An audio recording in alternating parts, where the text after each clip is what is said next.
Hello everyone, my name is Manolis Skinarolakis, the founder and CEO of Reality Crowd TV, and welcome to a special episode of our webcast entitled How to Use LinkedIn for Crowdfunding or Otherwise. We have an amazing show with also a guest with us tonight.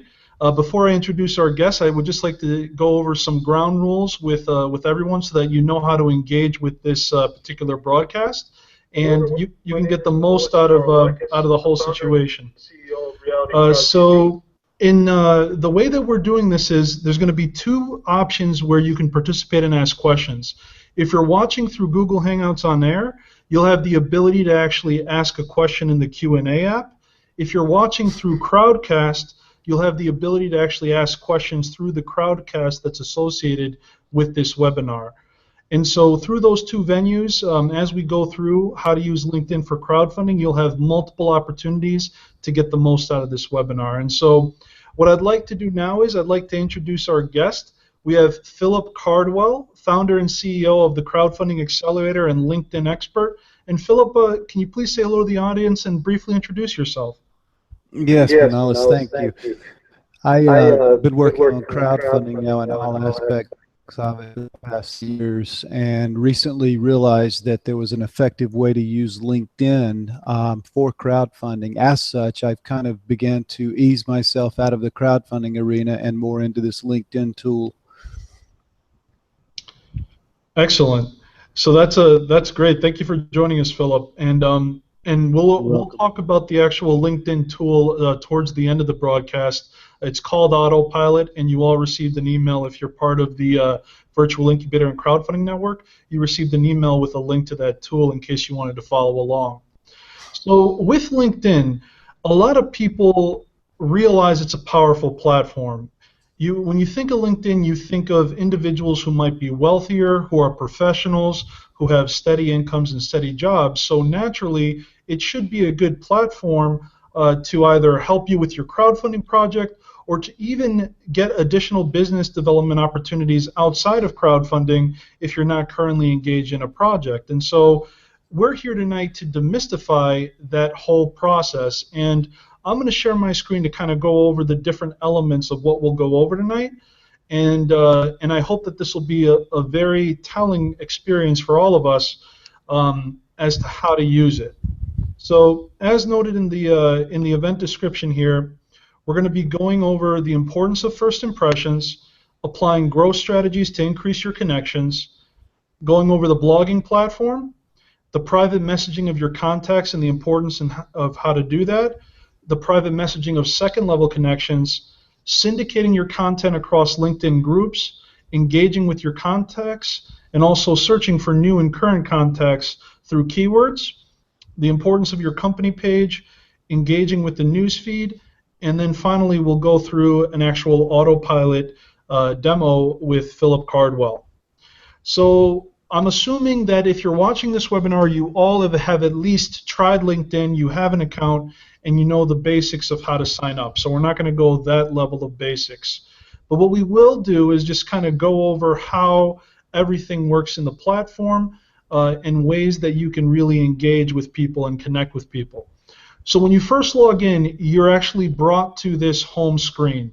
It gives you a little bit of a snapshot of everything that's happening, your profile, how many people viewed you today, and how many people your ranking has gone up or down with today. It has also the ability to share any updates that you'd like to share.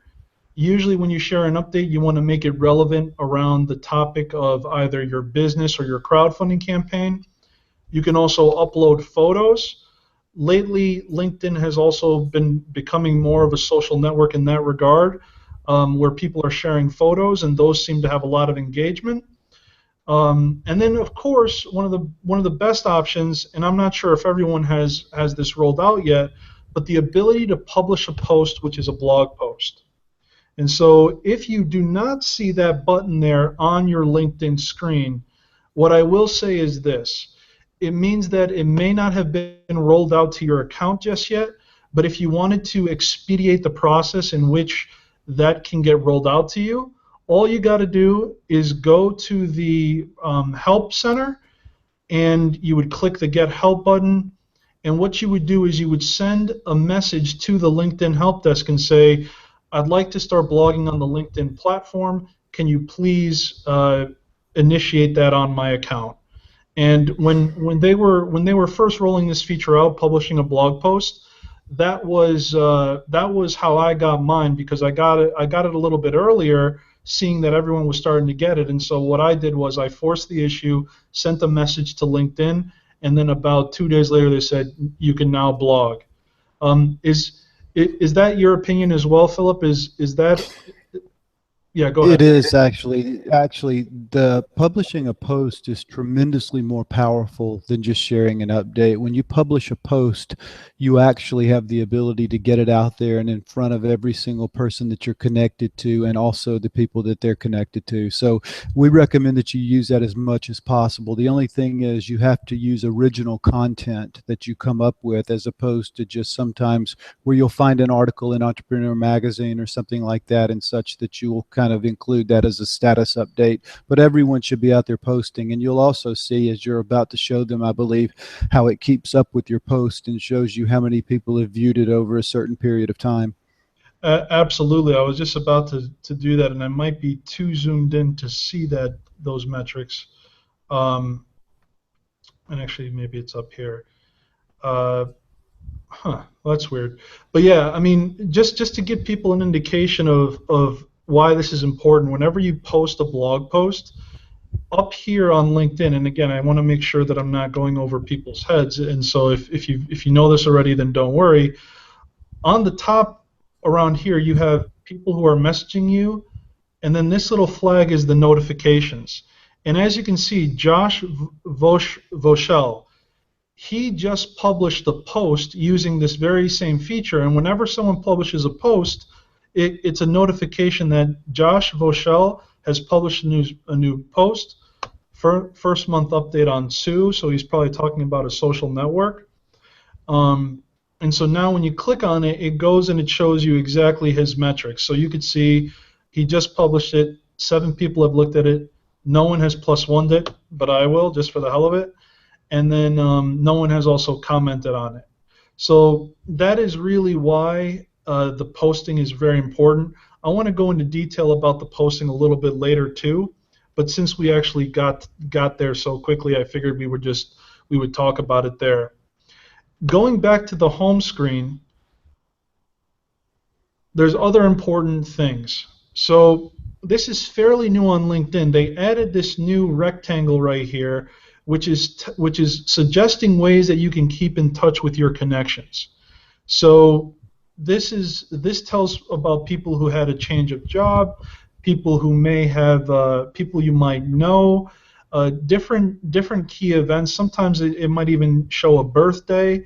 And so in cases like this where someone has a new job, if that's someone who you know, or if it's someone who you believe could help you eventually, or you just really want to just be social, what you can do is whenever they have that new job, you can just click like, and it goes away, or you can click comment. So this young lady has gotten a new job. I'm just going to say congrats on the new job, wishing you much success in your new role. And so now those 2 people got a notification that I like them in this notification thread, and they also got a notification that I commented in the comment thread. And so if you don't want to actually comment on anyone, you can skip until all 13 are done, and then let's just do that to see what happens after you skip all these. If I could, Manalis, let me add one thing in there. That's a very important section for a couple of reasons. Number one is that the more people who visit your profile, the higher you are going to rank up in your field of what you do, and also in your connections. And to help that is you're given the opportunity, as you just showed, to base comment or like 15 people per day.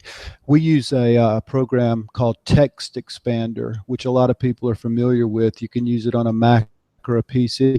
And what you do is you set up macros. For instance, I have one that says if it's a job, they have a new job, it will say, congratulations on your new job. If there's ever anything that I can do to help you out, please feel free to notify me. I'm only a click away. And then I will put a hyperlink to my profile. And 9 out of 10 times when you do that, they will visit your profile just simply to see what you are all about. The way that you use Text Expander to actually make the job easier is you set up a macro setup where all I do is hit /JJOB, and it expands and puts all of that information, the whole paragraph in there. If it's for an anniversary, a work anniversary, I'll hit /WWORK, and it will pre-populate it with that entire paragraph that congratulates him on a work anniversary, and etc. Wow, I've never heard of Text Expander, and I think that could be a whole nother webinar as well, just kind of showing how to do that. But I've never heard of Text Expander before, so absolutely, if you have a tool that would automate the whole congratulations process, then that is just dynamite. So thank you so much, Philip, for sharing that.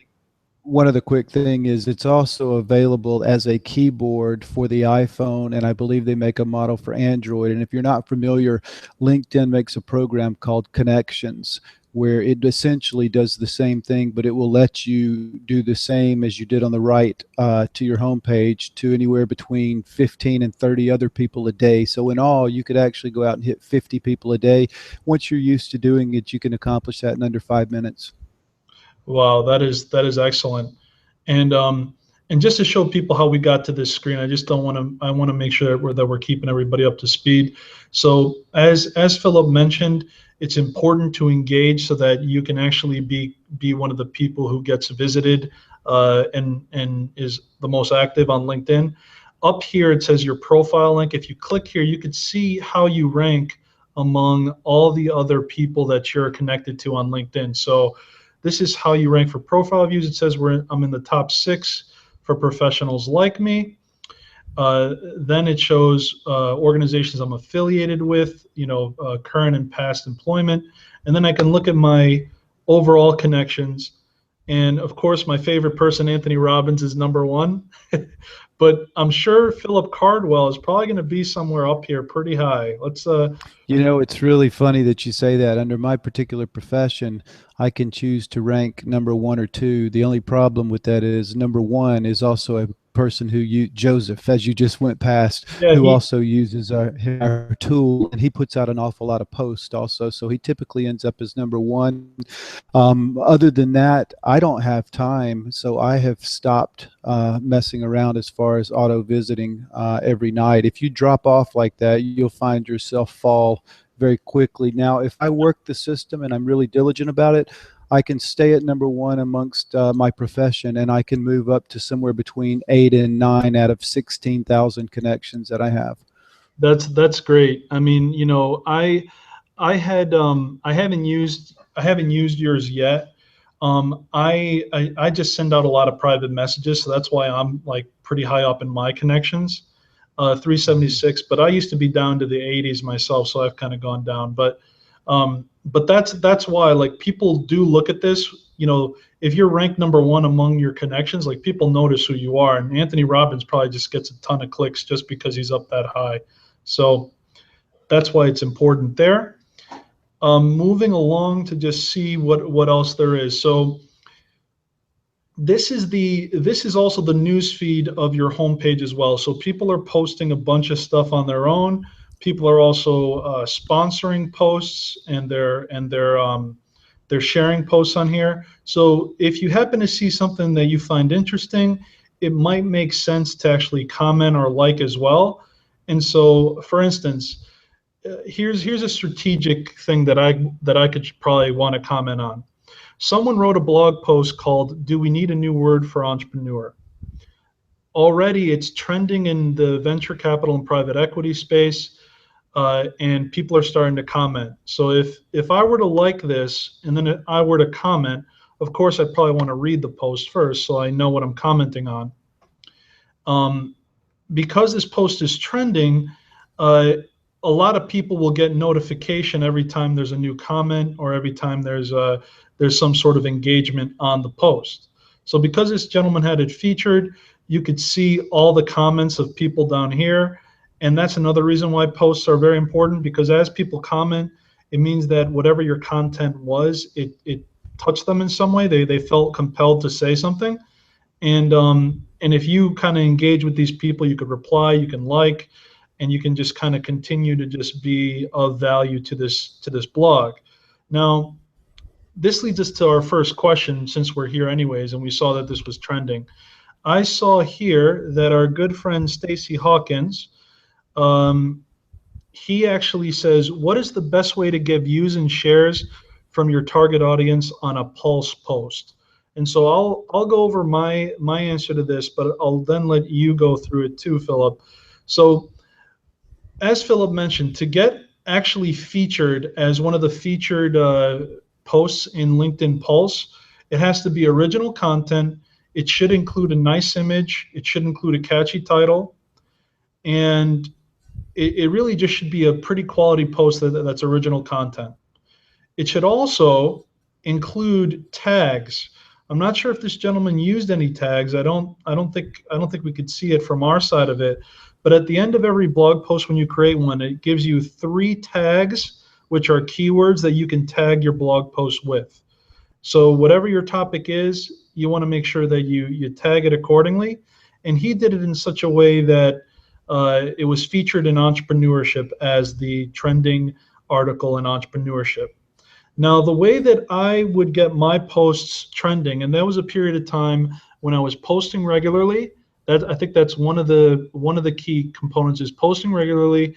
The other key component was you have to drive the initial traffic to it, so that LinkedIn ultimately notices that, wow, there's a lot of traction going on this. Maybe it's worth taking note and making it featured. So when I say driving a lot of traffic to it, obviously, number one of the best ways is to share it on LinkedIn, but not only share it as a personal update, post it across your groups.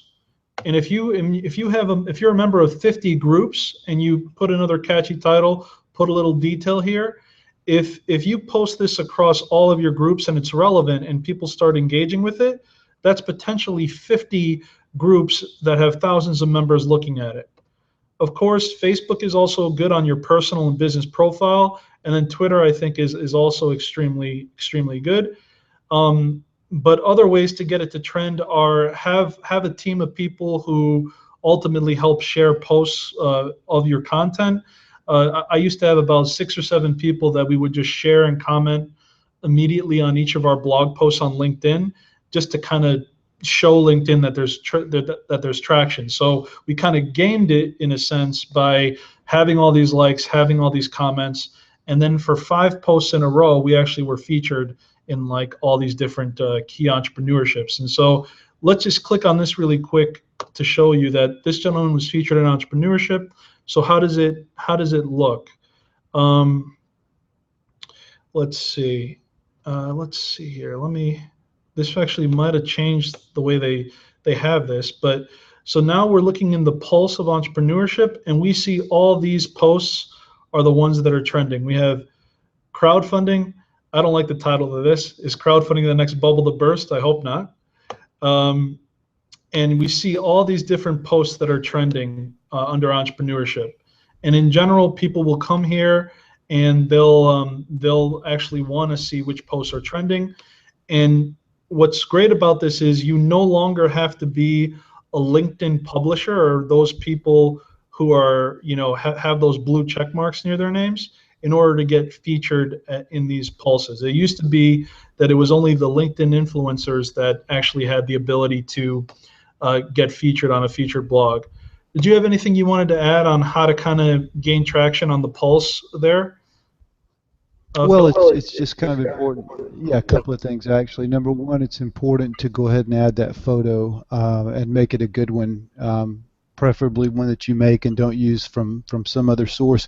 Second is to notice the keywords that you use in the very beginning and opening paragraph. And then the third is to just simply try to spread that post out as best you can amongst your connections, and also maybe in Google groups or circles that you may have that also pertain to the same subject matter.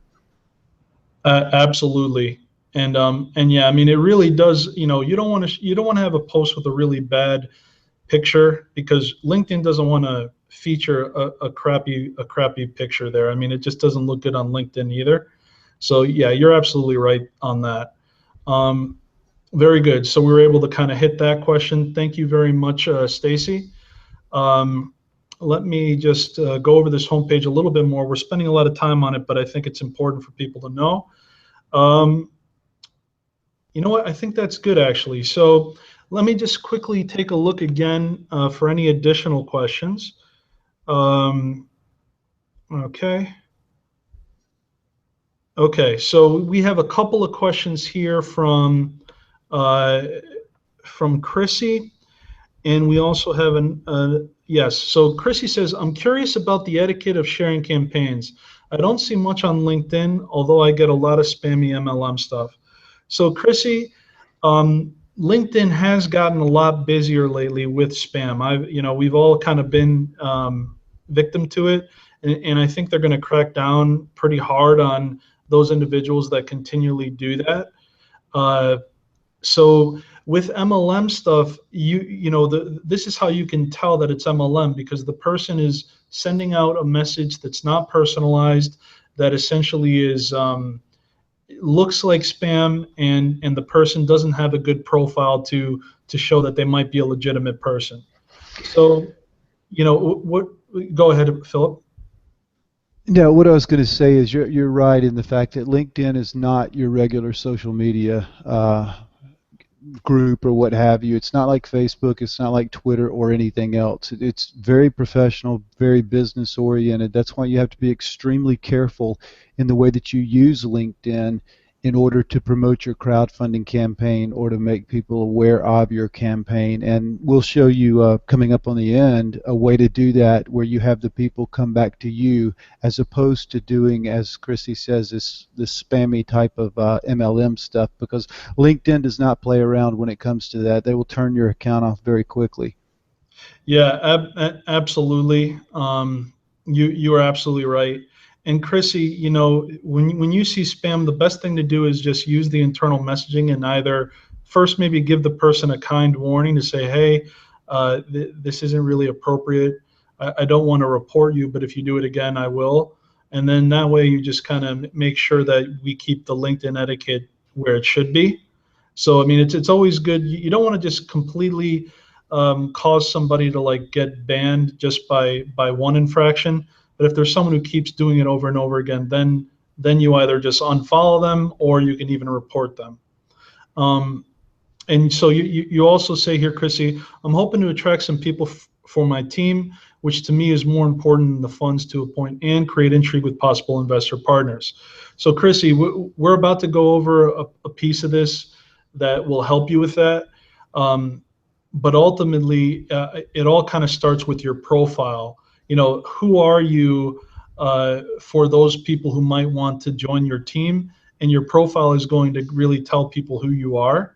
And so let's actually move to that phase of this instructional piece to kind of bring people full circle on how to attract a team. So the second tab here is your profile.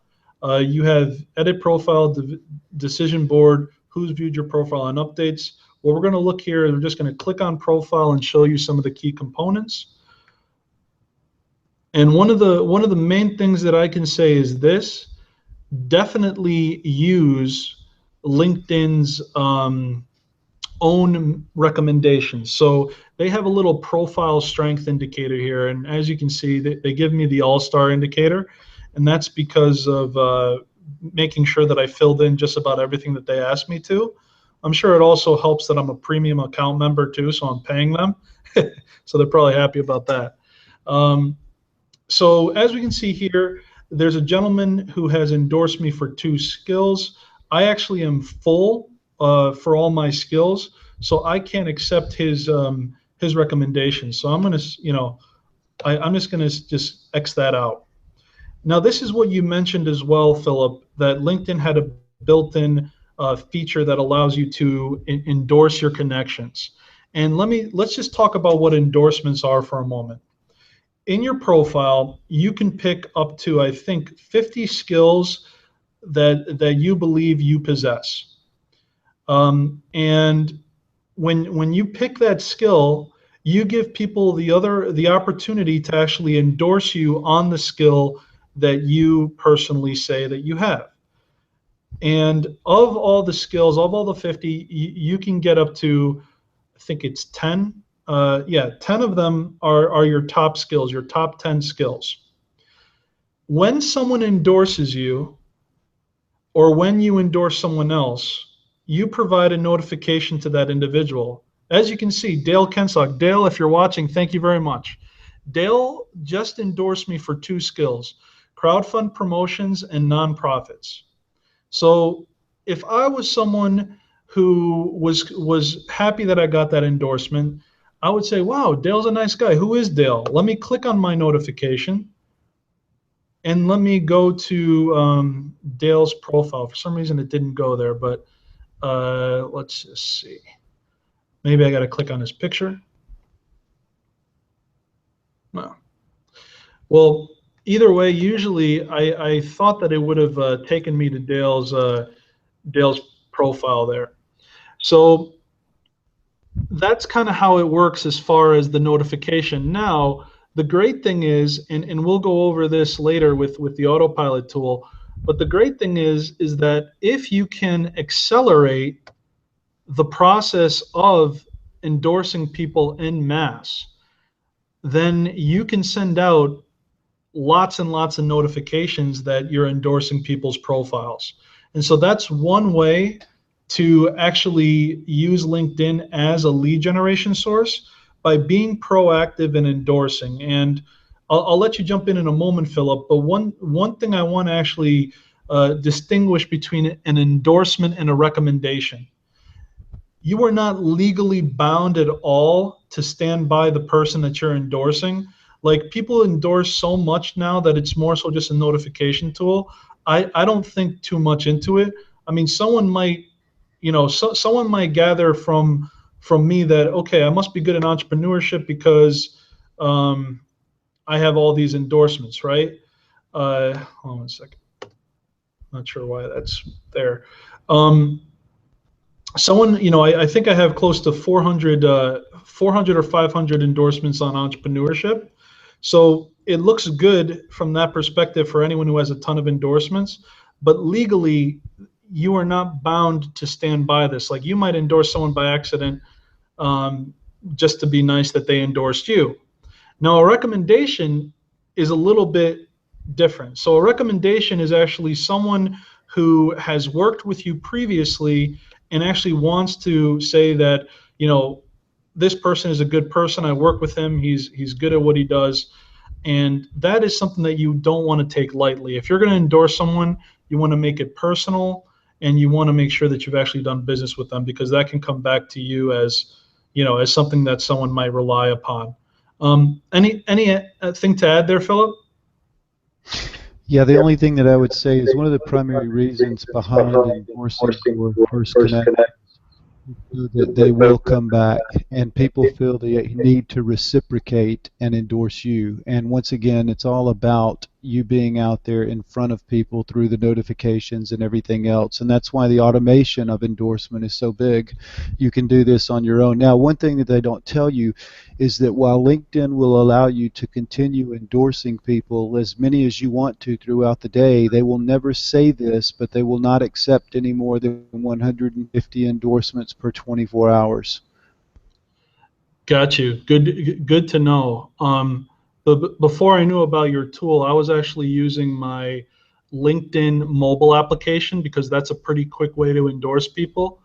But you're right. The actual 150 person limit, I did not know that. So that's really good to know.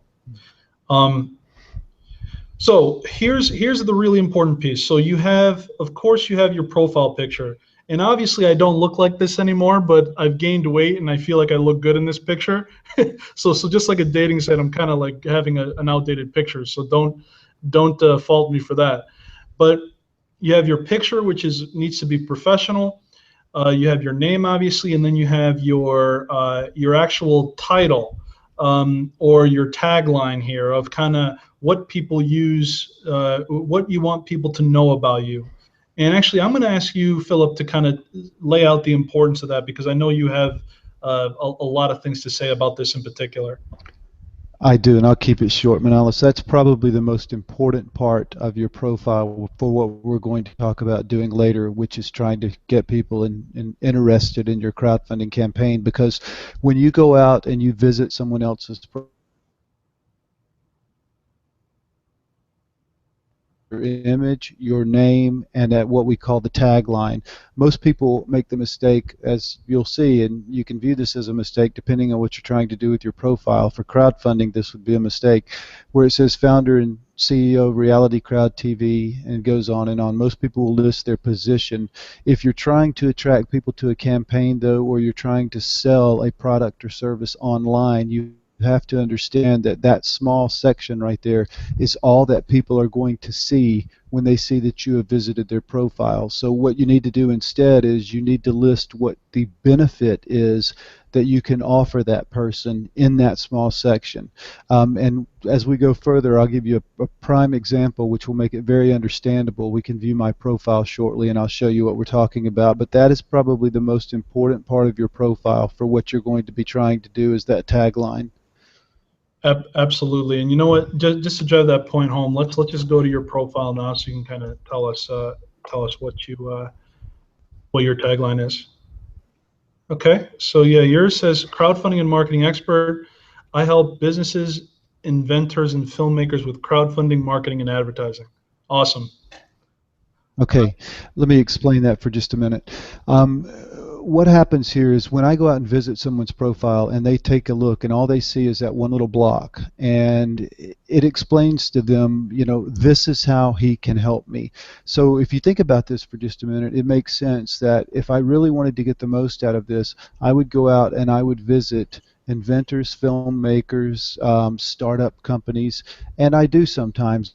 And what happens is, the minute that I visit a startup company, if I visit, say, 1,000 or 1,200 of them a night, inevitably I'll find emails the next morning which say, you know, how ironic it is that you visited my profile. We're a brand new company and we're seeking financing. I noticed in your tagline or in your profile, what have you, that you help startups or entrepreneurs raise money. We're considering equity crowdfunding as a source for raising money. Can we have a conversation? So once again, listing the benefit, what you're able to offer that person that looks at your profile, is going to determine whether or not they want to connect with you. Absolutely, and you know what? I might need to change my profile a little bit too after looking at yours. Very good. So moving on down. I mean, I actually am just going to skim through this only because we do have a lot to go through, and it's already half hour in. But obviously, your business summary is very important, because again, putting in the keywords that'll tell people what project you're working on, whether it's crowdfunding, whether it's a business you have, all of that is part of what goes into the search functionality, and we'll go into the search in a moment. You can attach audio files, video files, PDF documents to your summary so that people can see what your portfolio looks like of what you've done. You then have the section on experience, which again is a great place for keyword and search features. So if you do have a crowdfunding campaign about water, you'll want to make sure that you talk about the environment. You'll want to talk about obviously having the keywords of water and having clean water, things of that nature, to kind of give the audience the understanding of what you're doing and why you're raising the funding for it. Again, it'll show you recommendations as well of work that has been done. And as we go down further, you can even share any publications that you have. So, you know, it could be interviews that you've been on. It could be blog posts that you've done with guest bloggers. You could really put any kind of publication here, whether it's an official one or not. Then you can also put projects of what you've worked on, like specific projects that are more intense. Like they may not be, jobs in themselves, but they're actually related to what you do for work. You could put your interests here as well, which is something that you can search on. And then you can also put advice for how people should contact you. And as we can see here, we have Philip here, a lot of good stuff. And if you wanted to endorse someone, I've already went through and I clicked on Philip's stuff already, but this little plus sign at the bottom, you just click that and you see that the number goes up. And Philip is getting notifications right now that I'm endorsing the heck out of him. You got your education. So ultimately, your profile does tell the story of who you are and why people should contact you. But as Philip mentioned, put it in a person, put it in the perspective of the person who might have a benefit in reaching out to you. And so if, for instance, in Philip's case, it's easy to tell what he can do to help people. And that's why he gets those random messages just by people looking at his profile. So Philip, well done on this. Well, it's really funny. It can become a burden because right now I have approximately 3,000 messages sitting here unread. Holy crap. Yeah, believe it or not, it can, as you'll see with Autopilot when we talk about it later, you can build, the numbers can get extremely large. Yeah, that is incredible. So, I mean, you need to hire a secretary, I think. I really do. Wonderful. Let me just check on a few other questions here in case there are any. I just want to make sure we're moving along. Okay, so a good question here from Mark Horn. What are a couple of ways to connect with strangers? Isn't LinkedIn kind of touchy about connecting with people you do not know? So, Mark, the answer to that is yes and no. So let's actually jump to searching for people that you might want to connect with that you don't know. So if you wanted to find someone in your target market that you wanted to connect with, you don't know them, but you want to connect with them, on the top here you either have a search bar where you could search for people, jobs, companies, groups, universities, posts, or your inbox. But what I like to do is when I'm really going into a deep search for someone I want to connect with, right next to the search bar there's an advanced link. So I click on advanced search, and this is where the magic happens. So in the advanced search, LinkedIn allows you to really pinpoint who you want to reach out to. If you want to reach out to people you don't know, then you would either want to, you likely would want to connect with second level connections or group members. A third level connection, unfortunately, if someone's a third level connection, you cannot connect directly with them. You either have to send them a message which is an in-mail. You have to sometimes pay for that if you've used your limit. But the third level and everyone else you cannot connect with directly.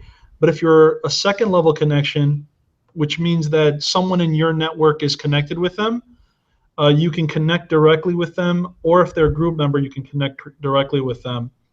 And I'll explain how to do that in a moment, but I'm just trying to give you that feedback. You can also decide that you want to filter on location. So since I'm in Hartford, Connecticut, I want to find someone in Hartford. And I want to find someone who currently works at the Hartford. That's my former employer, actually, so I could do that. And then you could either pick the industry, you could pick the past company, their school, and their interest in nonprofit. Now, what's even greater about this, too, is keywords. This is where your profile really makes a big difference. When someone types in a keyword, LinkedIn searches for all those keywords within people's profiles, and they'll pull up your particular item. So I'm just curious, but let's search for the Hartford and let's see if someone has crowdfunding in their profile. So in addition to that, you could search for first name, last name, a title, company, school, and then location. We obviously said Hartford, but if you wanted to select the location, you could actually select and search by area code. So just click search, and no one has crowdfunding in their profile at the Hartford. That's disappointing. Let's do startup here for a moment. See if there's any entrepreneurs at the Hartford. All right, we have 11 people. 11 people with the word startup. So as we can see, as we did this search, as we can see, we now see the second, the actual second designation that they're a second degree contact, and you see their title and a little bit of current employment and past employment, etc. Now, here's something interesting as to how I would want to connect. So let's pick a fat cat here, Jim Reeves. If I wanted to connect with Jim Reeves, he's a regional vice president at the Hartford. Maybe I'm a nonprofit, and I believe that Jim Reeves might want to contribute to my nonprofit. I could either just click here and do a one-click connect, which I don't recommend doing in most cases, or I can decide to get introduced to him, send him an email, etc. But if I want to really connect with this guy, what I would do is I would click on his profile, and from here, I can then click the connect button. Now, I'm just doing this as a demo. If I really wanted to connect with this guy, I would go through and read his whole profile and make sure that I knew a little bit about him. But I'm not really going to send out a message here. Well, actually, I might, and we'll see what happens. So if I click connect, it goes to this screen that basically says, how do I know Jim? Now, you know, if you click on colleague, you have to choose which company. In my case, I can choose the Hartford because I was a senior auditor at the Hartford. If you were a classmate with him, you got to choose your own alma mater. But here's the thing: you got to know that he actually went to that school. Otherwise, he'll be like, Manolis knows me from being a classmate at UConn. I went to Harvard. What the hell is this guy talking about? So you don't want to do that. We've done business together. That's part of my default my default way of reaching out sometimes. I will say that we've done business together as Reality Crowd TV, even though we haven't.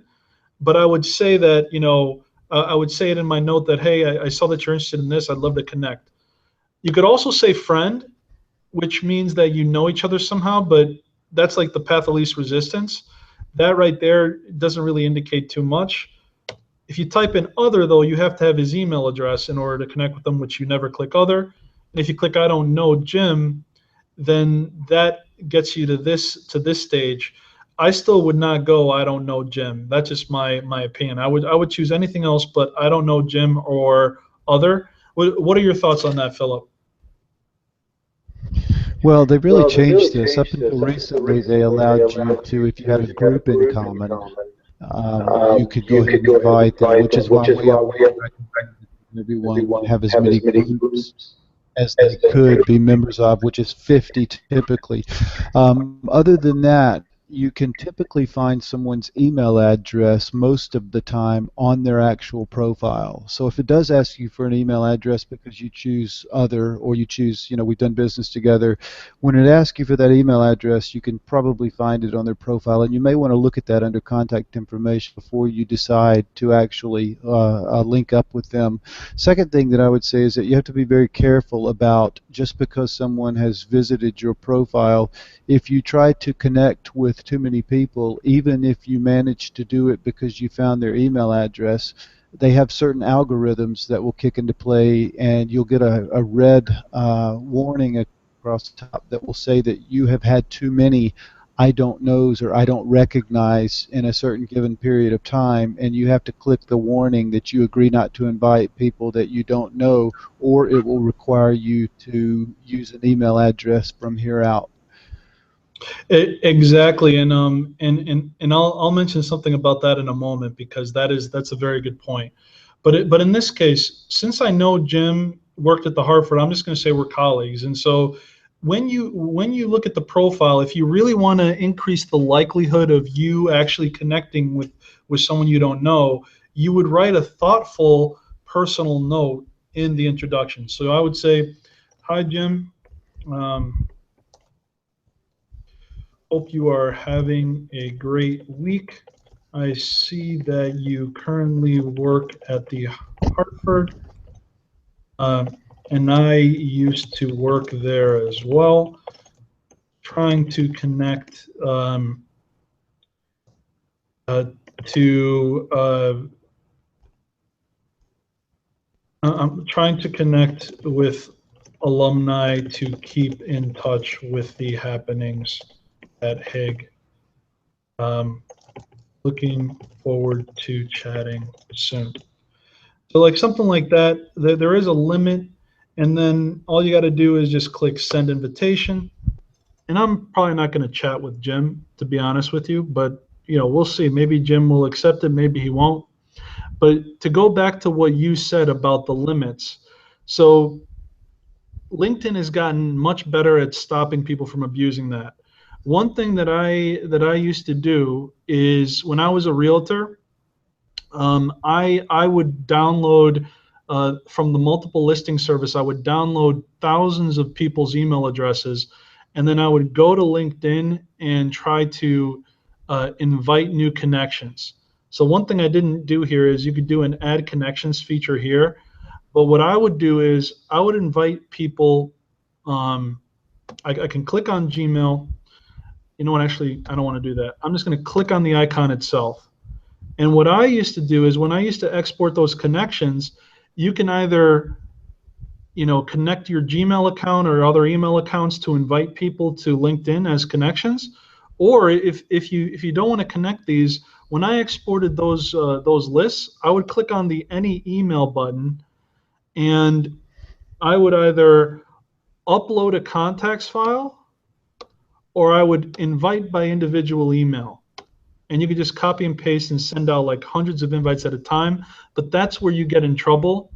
I came at a time where like I was sending out like thousands of invites a day, and that's how I went from like 2,000 contacts up to 14,000 I have now, and that happened within probably a year or so. So it was happening really quickly because I kind of caught up. I got to them before they actually cracked down on it.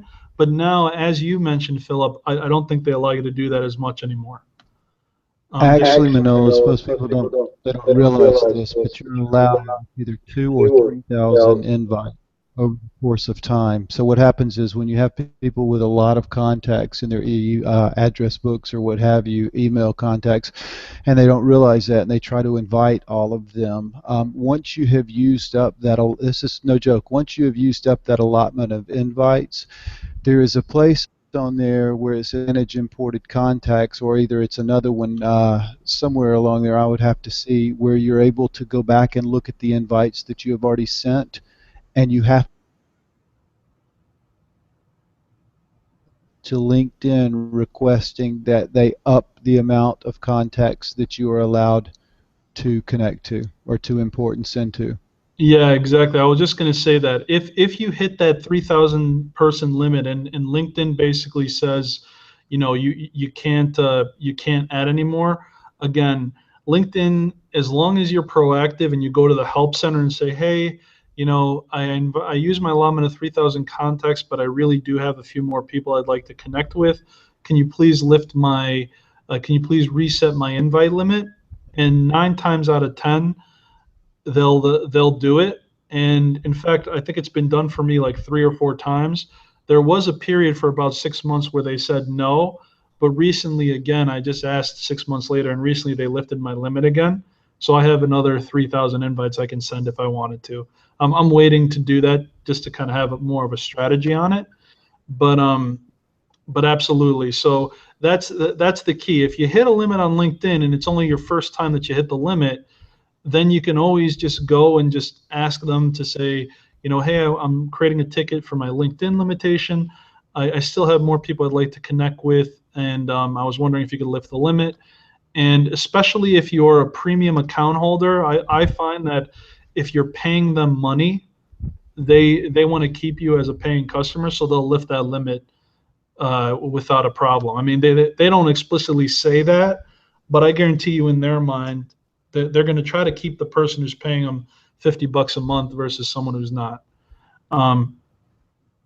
Okay, so then, Mark, I hope that explained the advanced search feature and how to connect with someone that you don't know, because that's really important. Another thing here with this advanced search feature is this: if you wanted to also save a search that you filtered on, you can actually click this button that says Save Search, and you can create a list that can update you regularly on any new person which meets that criteria. So obviously, I had a crowdfunding group, I had a meetup group that I have, and I had a few other lists that I saved. But ultimately, you can save it, and when you click on the actual saved list, it will go back to the actual filter that you had on it. And so that's another key point here, especially if you want to use people to help you outsource your private messaging. What I've done in the past is I've outsourced to India and the Philippines. I would give them access to my account.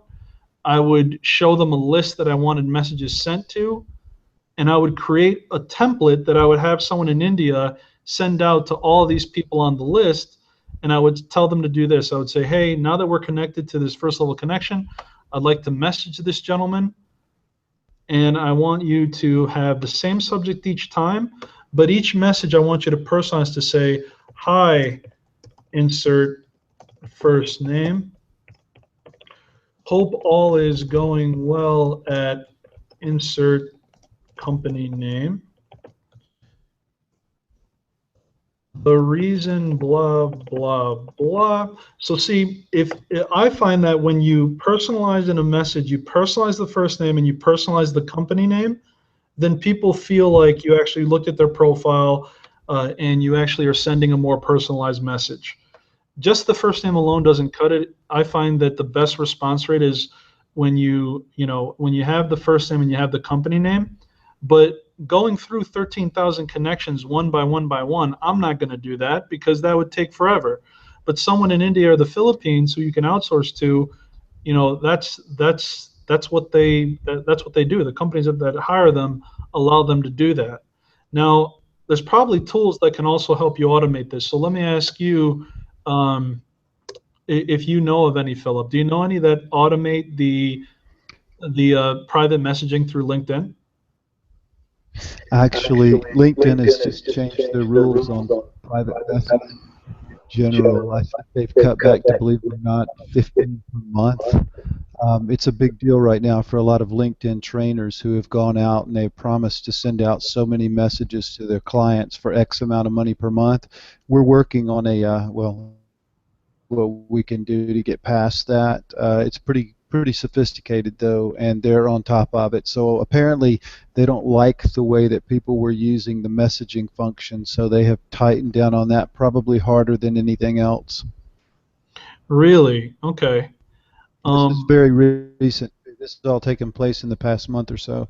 Now let me ask you this. I feel as though that, I think I've read that, but I thought that was only for second level connections and groups.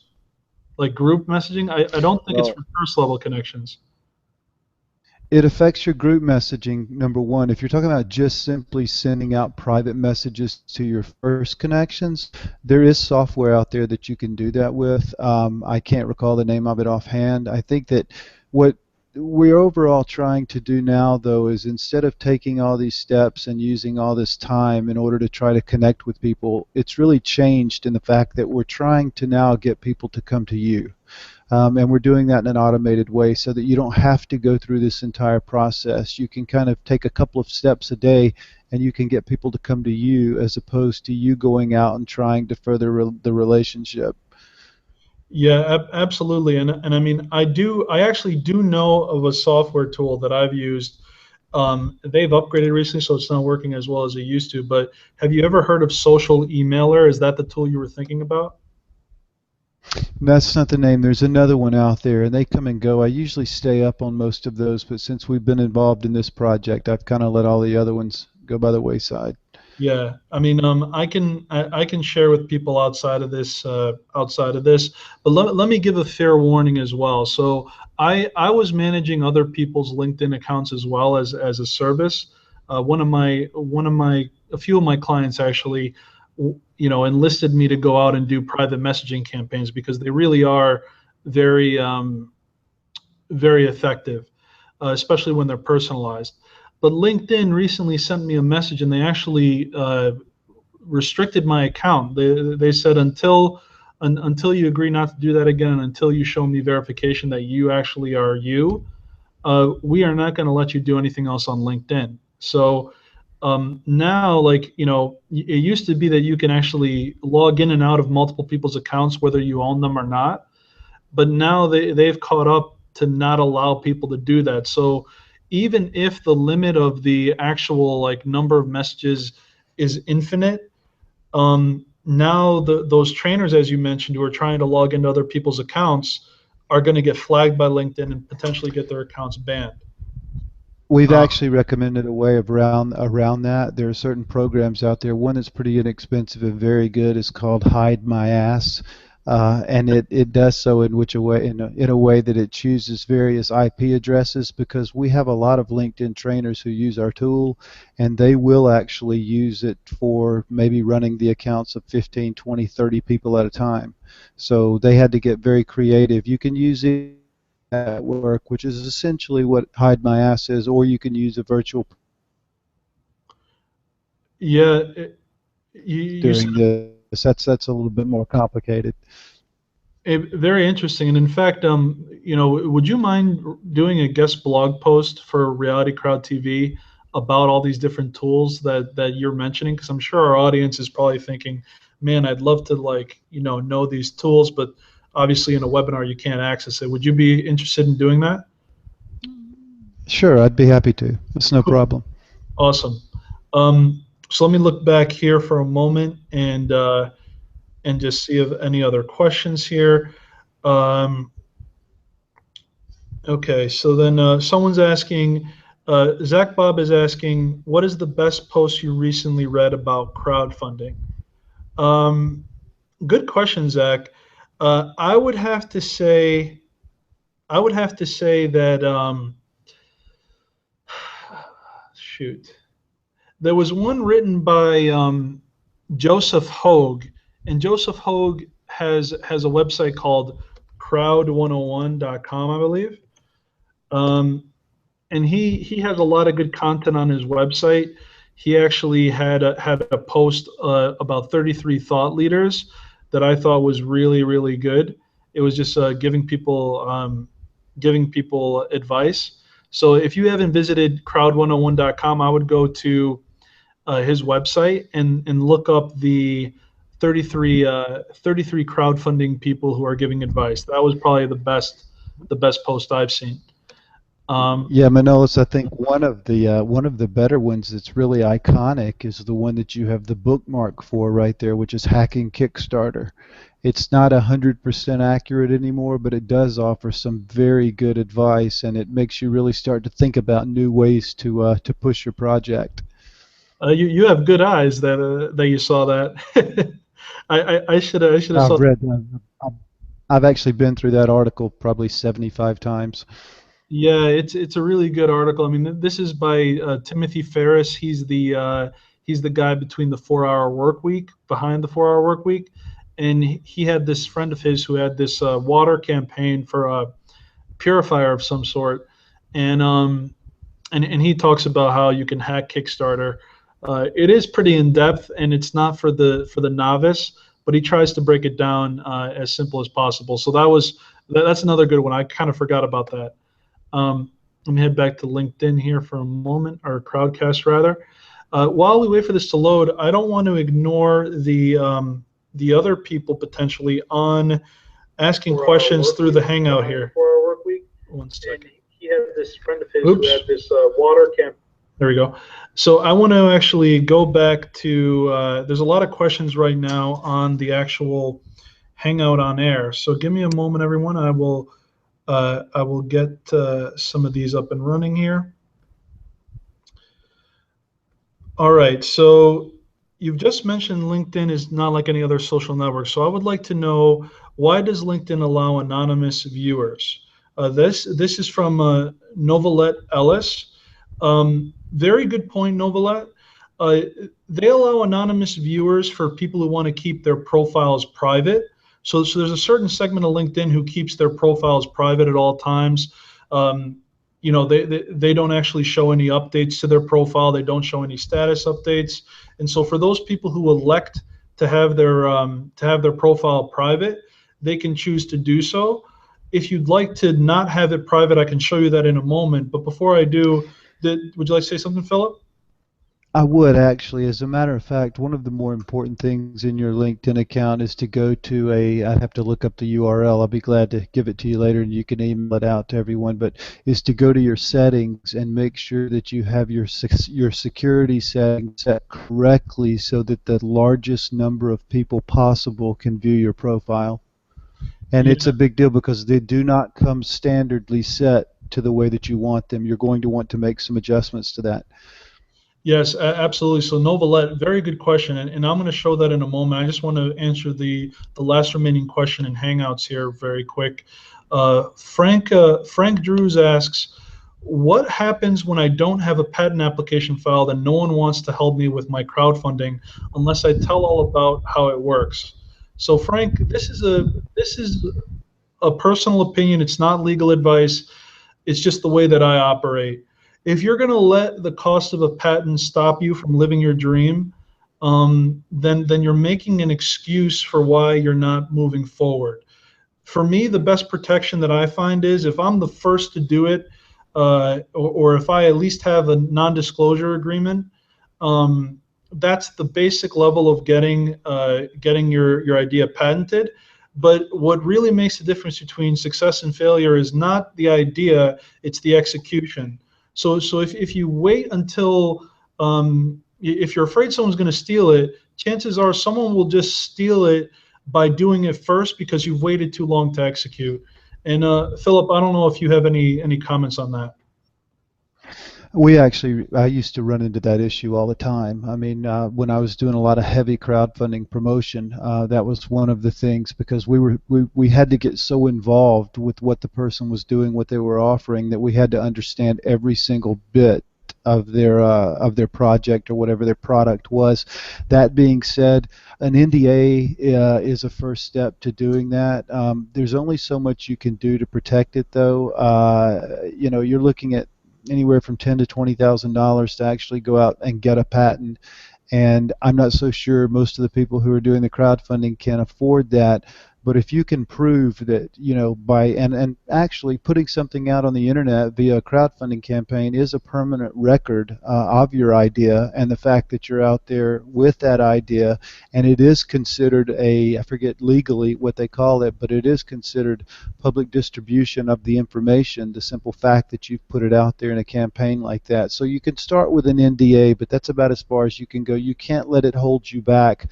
You're just going to have to tell whoever it is you're working with exactly about the project, and if you're worried about it being ripped off, and a lot of them are, after you put it out on Kickstarter or what have you, there's not a whole lot that you can do about that. Absolutely. I mean, if you're looking for a way around that, you're going to need to seek a private investor. Yes, I mean, and there is one very minor way which could cover you for a year. Provisional patents are fairly cheap or inexpensive to actually put out there, and a provisional patent allows you to actually have protection for a year, but after a year, if you can't afford to go through the full patent process, essentially it expires.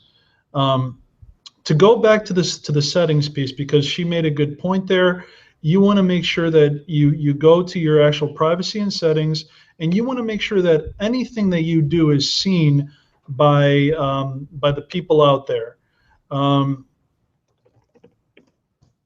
So let's just see here.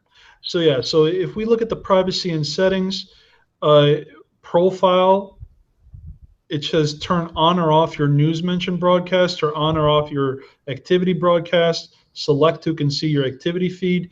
You want to be open on all of these. Whatever the thing is that allows the most people to see it, that's what you want to select. Select what others see when they view their profile. All these things are really important to actually be open on, because if you want to gain traction and gain exposure, then you need to be open. Anything else to add in particular here, Philip? No, that's absolutely correct. I mean, we even had a checklist, and I'd have to find it. And once again, I can send it to you of exactly what the settings are, how to get there, and which ones to change. But you're right. The general concept is to be as open as possible. Perfect. So let me just. Let me throw one other thing out there. Someone asked me, we were doing a similar webinar not long ago concerning LinkedIn, and someone asked me about putting my telephone number and email address under my contact information. And they said, you know, aren't you worried about getting spam? You know, I have had that information out there now for at least probably 8 or 9 years, and I'll bet you I can count the amount of spam on, you know, both hands. So it's not really a concern. Yeah, it is, and I mean, again, and spam, like this is what I don't get. Spam, you can either unsubscribe or actually click that they're spam. People get so upset at spam. It's just funny.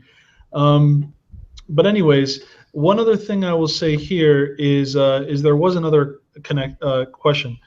Oh, cool. Yeah. Purple Kitty says, can you talk about the benefits of using the premium account? Yes. So premium, if we were to look at, if I click upgrade here just to show you what the benefits are, I currently have LinkedIn Premium, I'm pretty sure. And so here's what it does. All right. You can see here. So I believe I have the Business Plus account, or maybe I have the business account. Yeah. It shows, you can see who's viewed your profile, which is very important, because if someone's looking at your profile, then you know, maybe they're interested in something, and you could reach back out to them. You could see the full profile of everyone in your network, first, second, and third degree connections. You have in-mail messages. You can get introduced to people. You can actually initiate what's called the open profile. So any people who are premium members and above can select open profile on their LinkedIn accounts, and that automatically allows you to message everyone for free instead of wasting these in-mail messages. They've actually just made a, excuse me, made a change to where you do profiles per search. That's 1,000 now. And you and I are both grandfathered into the same kind of account, by the way. They do not offer that account anymore, and they're constantly trying to swap me over to premium. But as you can see, it really doesn't. That would be worth upgrade.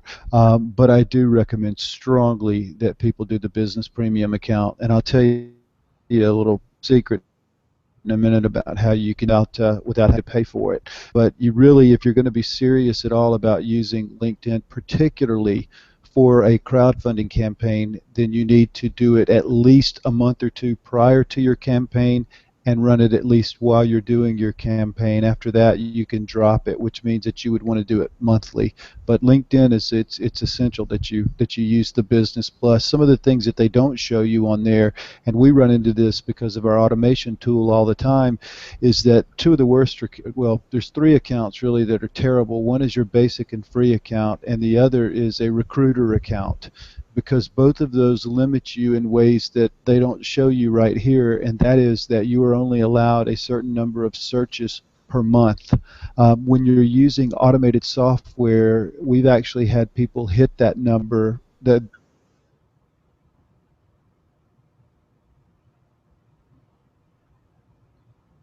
the next month to be able to do new searches. So there are other things that are not said in there. Business Plus is a must. I mean, you really have to.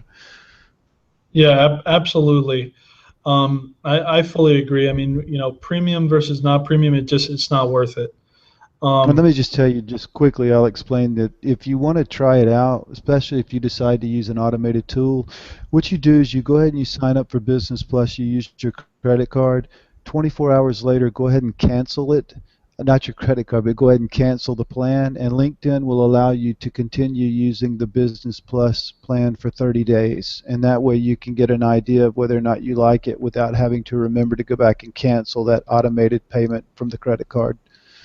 Gotcha. So someone who wants to only use it for 30 days can basically use it for free. Correct. Nice. Very good. We're not only teaching you about LinkedIn, but we're teaching you how to be financially savvy. So next thing I'd like to go over, because we went over searching, we went over private messaging to an extent, connections. This is important because for crowdfunding as well, one of the most direct ways to actually get to someone's to get someone to want to be a part of what you're doing for your crowdfunding campaign or otherwise is to actually be able to have their email address you could actually directly connect. Now, this is where you could run into spam issues because, from my perspective, if they're connected to me on LinkedIn, then that kind of gives me permission to email them, but most people don't feel that way. But I operate, it's better to ask forgiveness than to, than to not have tried at all. So what most people don't know about LinkedIn is that whoever you're connected to, there's a little gear icon up here that says settings.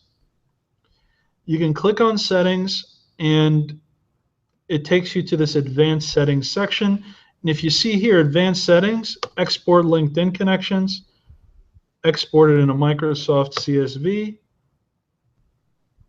Make sure you're not a robot.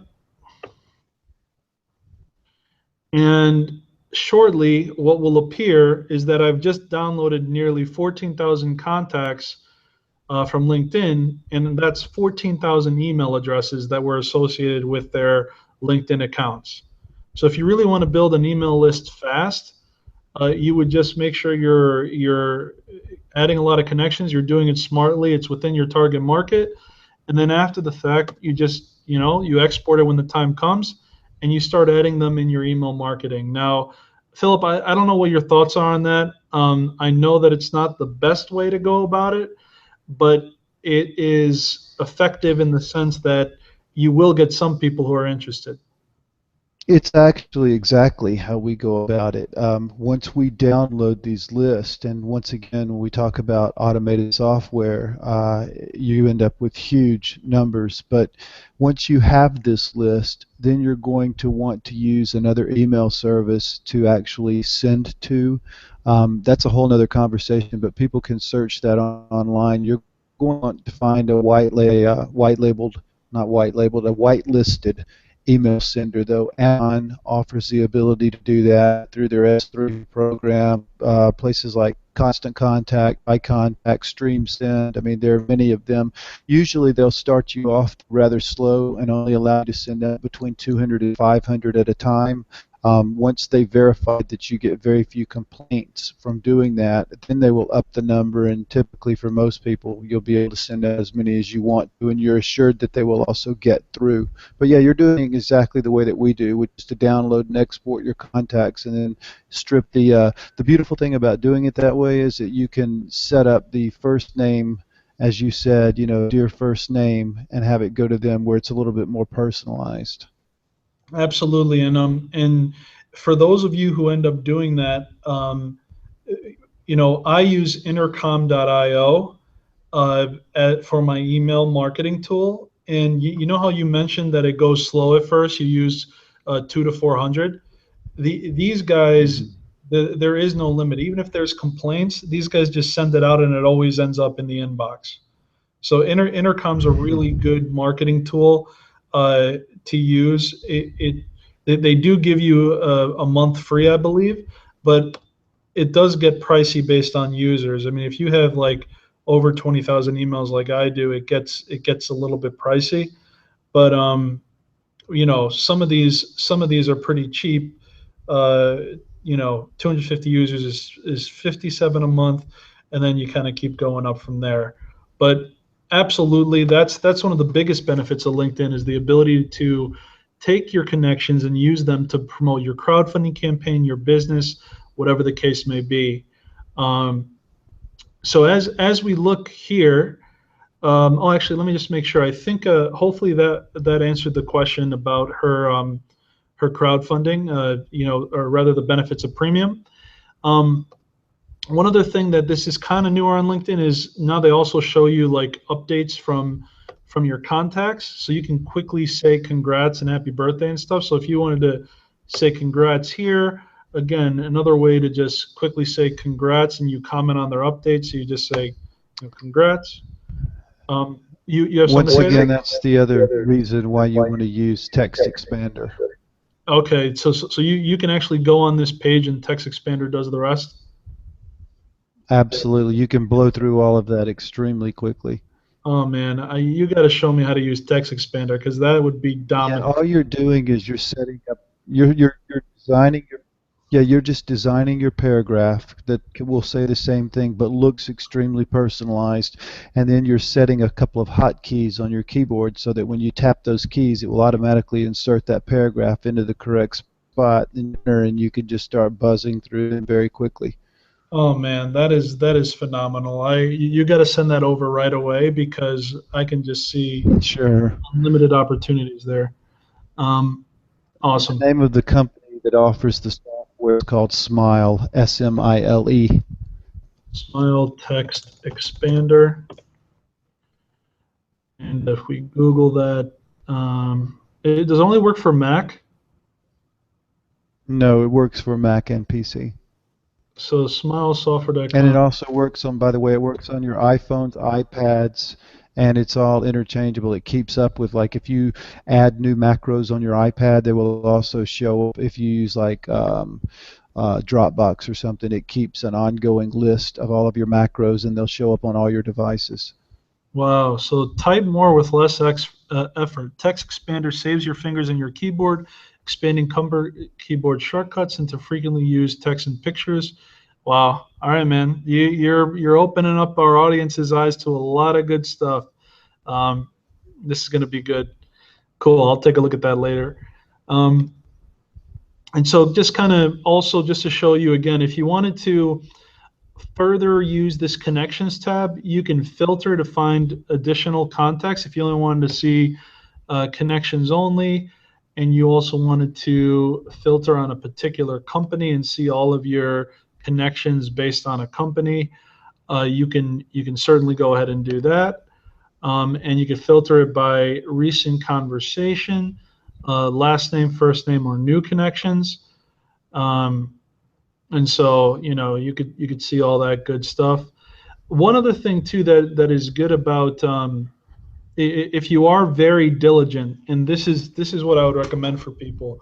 If you've identified someone on LinkedIn for your crowdfunding campaign or for another business venture you have that you feel would be good to bucket, what's cool is that when you can use this to find everyone who works at the Hartford, and you can click select all, and you have something called the tag.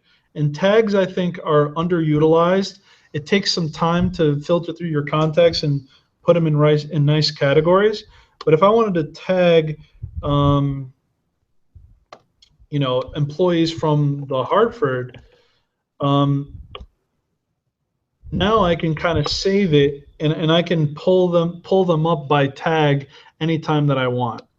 And so, the benefit of that is just the ability to easily find groups of people that you could bucket as potential donors, as potential business partners, as people to reach out to. So that's why it's important for tags.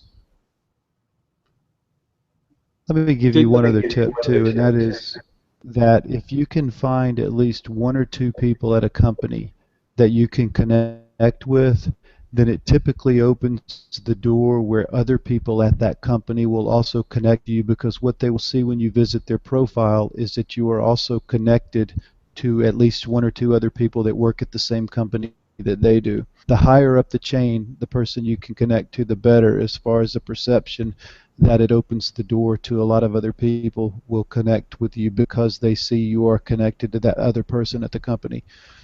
Absolutely. I mean, and here's a perfect example of, just because he works at the Hartford, associate director of sponsorships. Like all these Fortune 500 companies, they have people involved in sponsorships, and good titles to search for if you're looking for like donations or people to support you is sponsorships. Another one could be community development. Sponsorship marketing is a good one. What is that other one? There's another title that kind of talks about outreach. Do you know what title I'm trying to say? social outreach of some sort. I'm trying to think of the title. It's escaping me at the moment. But basically, you want to make sure that when you do search for people, you want to look for people who might be in charge of the money. That's always good. All right, let's get out of here for a moment. We just went over connections.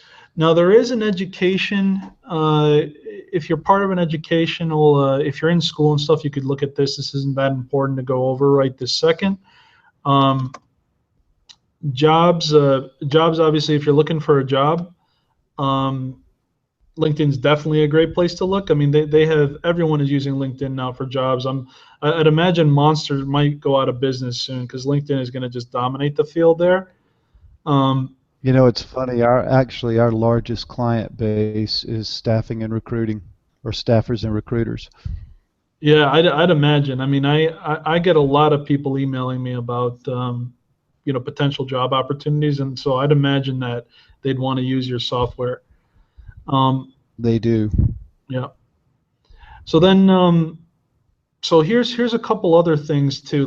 Before I go into the interest category, there's a number of things we got to go over there. Let me just look to see if there's any other questions here. I want to just click on this for a second. I got to hit pause. Oops. All right, and let me just check if there is any other questions on the Google Hangout. Just want to make sure that we're good. Okay. So let's go over the interest tab for a moment. So interest, a company page, right? This isn't necessarily going to be very important for the for the small time person trying to do a crowdfunding campaign. It's more so important when you have marketing to put behind it. So I mean, for instance, Patch of Land, they're a real estate crowdfunding platform. They haven't really engaged in this yet either. But one of the cool things about company pages is it separates the entity instead of having it go through your personal account. And you can update your profile, customize it for your business, and you have recent updates. And the cool thing is it shows you analytics and notifications. But what really LinkedIn is starting to do, kind of like Facebook, it's becoming a bit of a pay-to-play platform, where if you want to promote and sponsor a post, you're going to have to pay for it, and that's where a lot of the magic happens there. So if you click on sponsor your updates here, you can literally target. If you're willing to put some marketing ahead of time, you could literally reach your ideal customer on LinkedIn. You can sponsor an update from the company page. You can actually do ghost posts, I think they're called, where it's coming from the company, but it doesn't show up in the company's newsfeed. It only shows up on the timelines of your target customer. So it's really, it's interesting. You could search by geography, job function, seniority, and industry, and you can market to an estimated 347 million people. Again, for most people, you're not going to be using paid marketing on LinkedIn. There's just too many ways to gain organic traffic. But if you are someone with a budget and you're a larger corporation, LinkedIn advertising is definitely a potential avenue for you. Anything you want to say on that? Actually, there is. There's two reasons why I think you should set up a business page, especially if you're going to do crowdfunding. Number one, it's free. Number two is, when one of my companies, Universal Media Consultants, when we issue press releases for crowdfunding projects, we are able to link your social media accounts to the actual press release. We embed videos in the press release, but when we link your social media accounts, someone can click directly on your Facebook account, your Twitter account, what have you, and be directly hooked to you. Now, when it comes to LinkedIn, we're not allowed to put a personal LinkedIn account in the press release, but we are allowed to put a business LinkedIn account, meaning that if you do have a business account set up for your crowdfunding campaign, we can actually put the hyperlink and the little icon for LinkedIn in there so that anyone who's interested can go further, and all they have to do is just simply click the link. That's one of the other reasons why, if you have the time to do it, you should go ahead and do it. And I know Carlo, I don't know if you know, a patch of land, the only reason he hasn't done this is because he's been so busy. Oh, wait, Carlo, you're saying Carlo Tabibi? Yeah, right. Oh yeah, no, yeah, they're doing well. I mean, yeah, they've created this, and they are going to start doing paid marketing soon. I'm pretty sure. Yeah, they had over $100 million backlog on property recently. Oh well, I didn't know that. That's pretty awesome. um, and So now another thing that's important before I go into groups, because that'll be kind of the last big thing. I also want to share with you guys about SlideShare. For those who don't know what SlideShare is, it is basically your platform to upload presentations, to upload videos, and it's critically important because SlideShare directly connects to LinkedIn, and you can upload these presentations on your profile. But as you can see, like the power of SlideShare is immense. I've created these presentations, and they've kind of, you know, almost sold themselves. 27,000 views, 24,000 views, 18,000, and these, creating presentations and sharing them on LinkedIn make great content. And if you're going to have a crowdfunding campaign, you can create a little pitch for why someone should donate to you using the power of like a PowerPoint presentation, uploading it to SlideShare, and suddenly you don't need to email someone an attachment. You can email them a link which shows the attachment of your presentation. And so if I were running a crowdfunding campaign, I would also be considering uploading a presentation that clearly articulates what my campaign's about, and then share it like this, because it's just an upload, and now you have your digital link of your presentation. That's extremely important, and that's a good point. And also keep in mind, most people don't think about it when you're creating one of these SlideShare campaigns, that beginning on page 3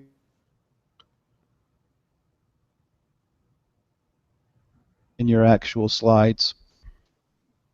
Can you say that one more time? I got cut out for a moment. Yes, and it's when you're using SlideShare and you're creating these slides, it's either beginning on page 2 or beginning on page 3. I can't recall, but that is the page where you can begin to insert hyperlinks that can be clicked through in your actual SlideShare presentation. Great. No, that's awesome.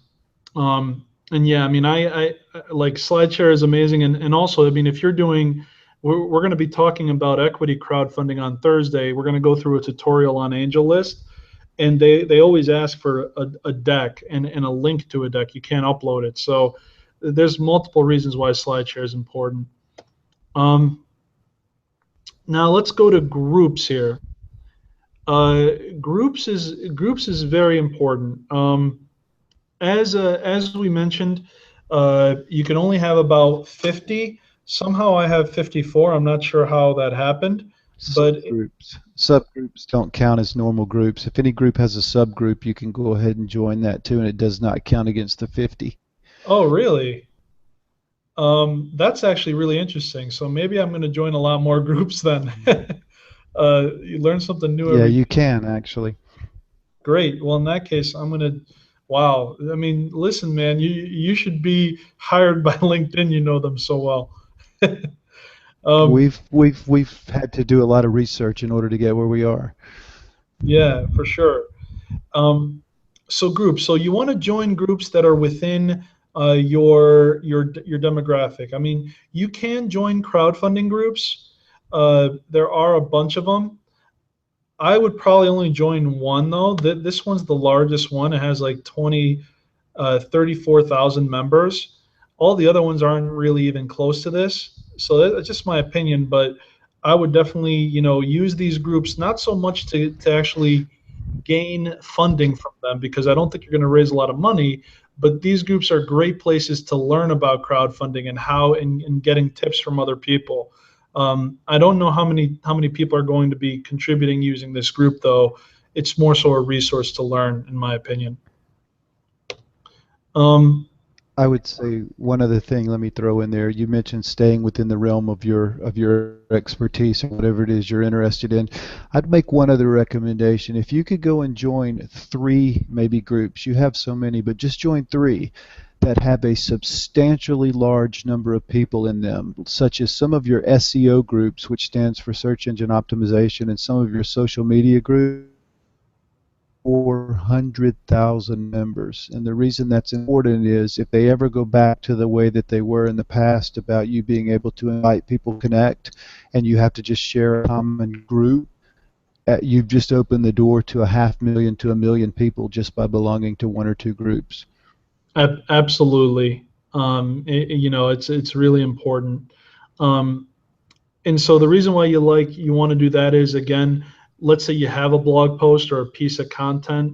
If you are to share your crowdfunding campaign in one of these groups, don't share it outright. Write a blog post that's kind of about your topic and embed the link as if it was like a piece of press about it. So either if it's a piece of press, you can share it potentially, or if it's a blog post kind of telling people the story behind why you're raising capital, and then you have a link to it. That's the best way to share here. If you end up sharing just your link to like Indiegogo, for instance, it's probably not going to be approved, or if it's approved, it'll get deleted because people are cracking down on spam within groups as well. They also kind of like, they can also punish you by not allowing you to post within groups over a certain period of time if you are spamming. So here's something else. So I created a group myself. Now, the other option is you can create your own group, right? And if you want to use LinkedIn as the way you want to connect with people and maybe organize your connections on LinkedIn, you can create a group. But to be honest with you, there's so many groups out there that there's likely a group that's about what you do. Unless you're willing to put substantial time and effort into it, if you can't beat them, join them. So just participate in an existing group, because you don't have time to create your own group and try to go through this process. That's just my opinion. Better to just join a larger group than handle it on your own. Would you agree? I absolutely myself for investments.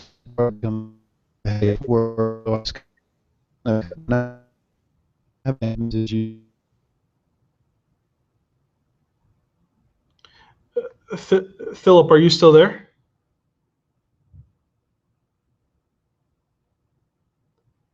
So I'm not sure if I lost connection or if we lost Philip. Let me just double check here. Philip, can you hear me? Yeah. Okay. Good. It looks like there's a little bit of lag on my end, so I apologize there.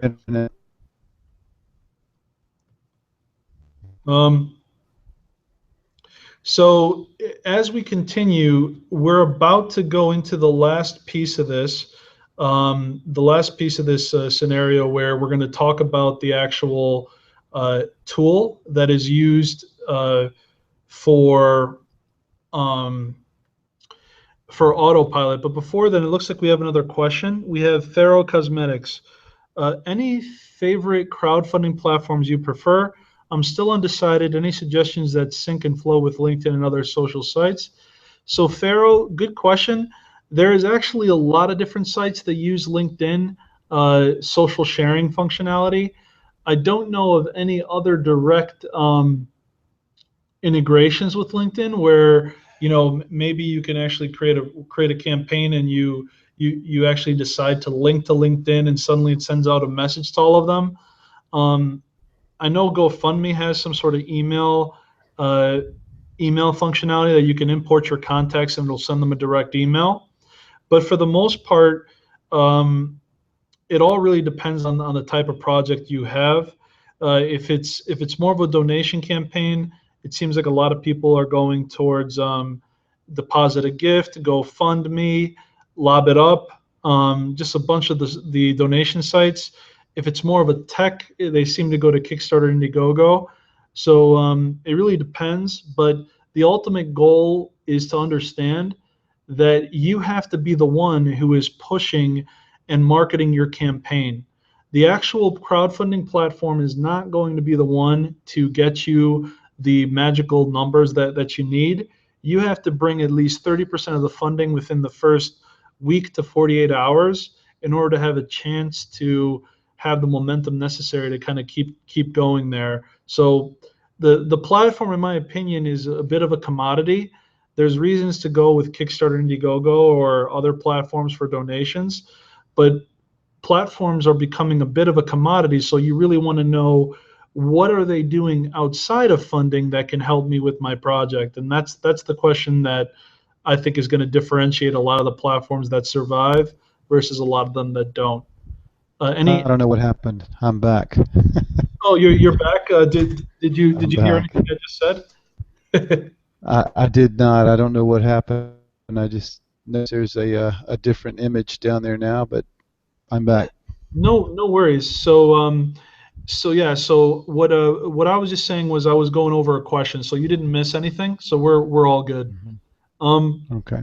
Are you ready to do the demo? Because I think we've gotten to a point where we are all caught up. I think we're all LinkedIn out right now. It's been about an hour and 36 minutes. We have a lot of stuff that we went over. Did you want to? How did you want to go over this? Actually, did you want to share your screen, or what were you thinking about with the autopilot? If we have I can quickly explain how the product works at first and what it's designed for, and then if it works out and we can do a screen share with enough bandwidth, I'll show someone very quickly. Yeah. You know what? You go ahead and start explaining it. I'm going to share my screen with that link to the actual autopilot, the link that you sent me earlier. And so go ahead, and I'm going to pull up the actual link to it. Yeah, I'll explain to you what this is all about. When I ran into this product, I was trying to figure out a way. My job in crowdfunding and doing the promotion and advertising has always been to get my message in front of as many people as humanly possible. And in doing that, I was out there constantly searching for new ways to do it. I ran across a tool called Autopilot, and I ended up with that particular tool, and from the standpoint that what it does is it automates a lot of this process that we've talked about on LinkedIn. In other words, once you put in your search criteria of the people whose profiles you would like to visit, it will go out and visit up to 1,200 of those profiles per night. People, and we've done videos on that, then those people will turn around. It's human nature. 8 to 12% of those people will come back and they will visit your profile. So what happens is you end up with a situation where you have anywhere between 80 to 130 people a day coming back and visiting your profile. And that's extremely important because, number one, it does take you to the top ranking in your particular field, but it also takes you up pretty high amongst your connections. You start to notice that it brings in leads automatically. A prime example of mine, as I mentioned earlier, was that I will go visit people such as, I'll put the word startup under current in the search thing, and I'll go visit 1,000 or so startups a night.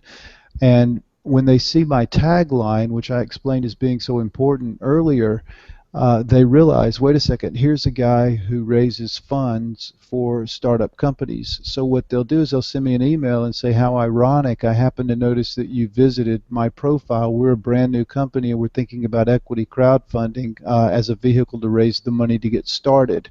Can we have a conversation? If it's a filmmaker, they see that you raise money for films.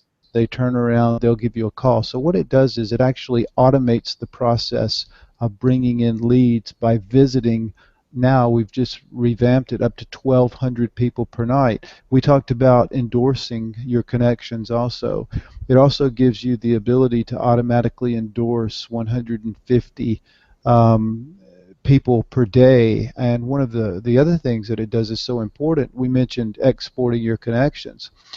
When you use the product and you go out and you perform visits, automated visits to profiles, what happens is you have the ability at that point to either download your current search, in which case you can download the profiles of however many people you just searched out, or you can download the profiles you visited in the past day, the past week, or the past month. And that's an extremely important thing, because after you download those profiles and you're provided the email address and the phone number, as you can imagine, if you're visiting, we'll just round down to 1,000. If you're visiting 7,000 profiles per week, you have an awful large database of information to download and then to use in any kind of sales or marketing campaign.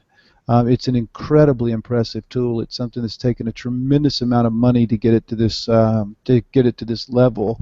And I started off using it in crowdfunding. And after I found out how it could really apply to all types of models as far as business services or products, then we turned around and went international with it and developed it for both Google Chrome. It's available in the App Store, and also Firefox, so that you have the ability, any type of service, any type of product, campaign, anything. It's amazing as far as what it's able to do.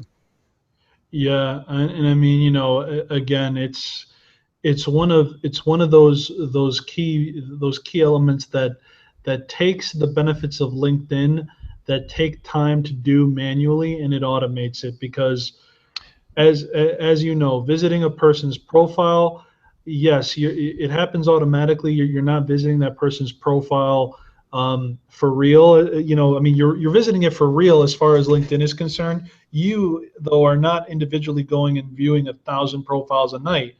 And what you're doing is you're marketing as opposed to prospecting. And when you market, you have them come to you, and that's the whole point of this. That notification that someone is massive.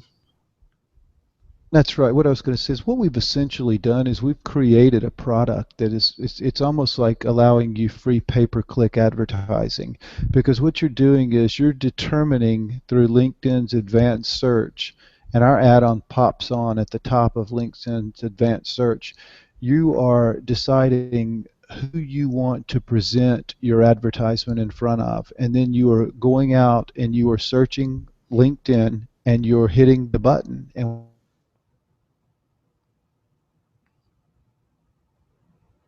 that 1,000 people will turn around and see that you have visited them. They'll read your tagline, and if you've made that right connection between what your tagline said and that you've gone and there's interest. It's all about knowing what we do. Is we figured out a way where you not have to, and those are low numbers, by the way, but we didn't want it to sound ridiculous as far as how many people the inbound view would be getting.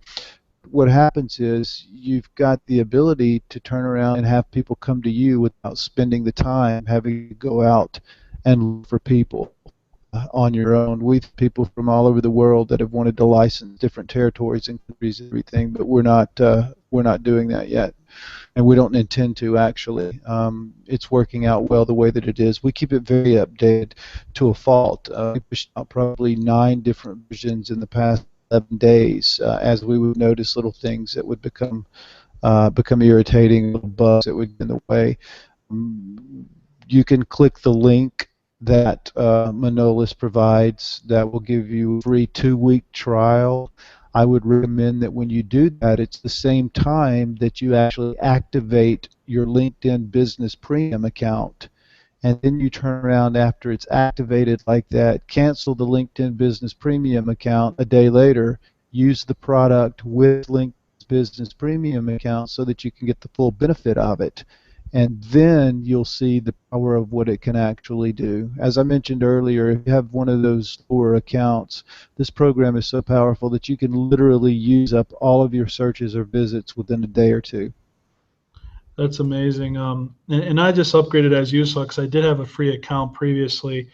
So let's just see if I can actually go ahead and show how this works. If we go to advanced search, and I might need to enable it as part of my plugins in Chrome. So how do I do that, by the way? Is there, if I look at more tools, maybe extensions, there we go. I just want to make sure I'm sure I use this because I know I had it. There we go. Enable. And if I X out of LinkedIn and just launch it from here again, it should work, right?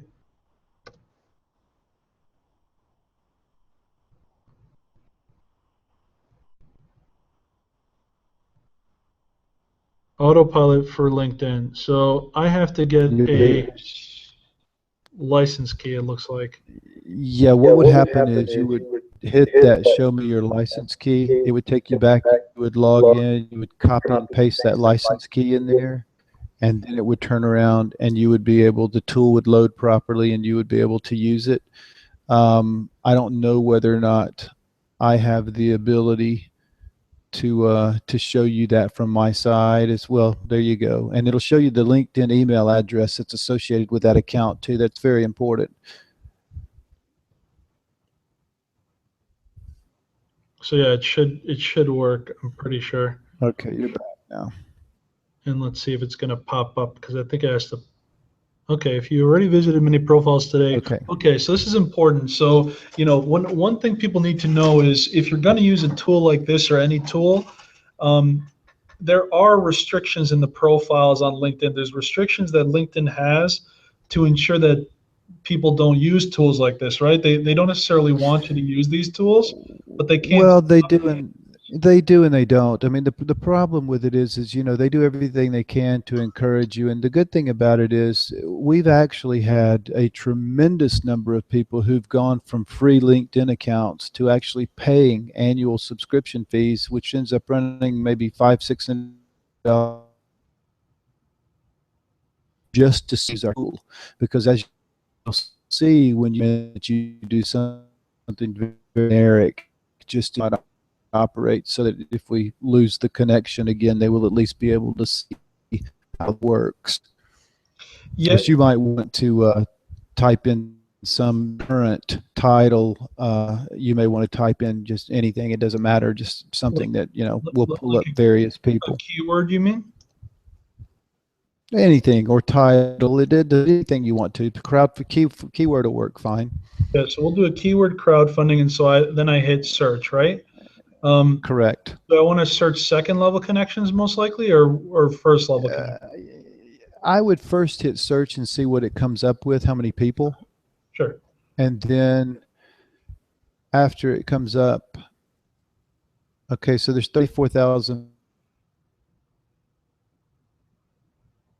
or my, you know, second connections or groups or what have you.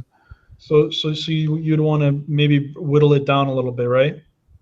I would, yeah, because what you want to do is get as close to, and we have there's an options panel over there to the left where you can change it to set it from normal to conservative, aggressive. What that does is change the number of daily visit limits.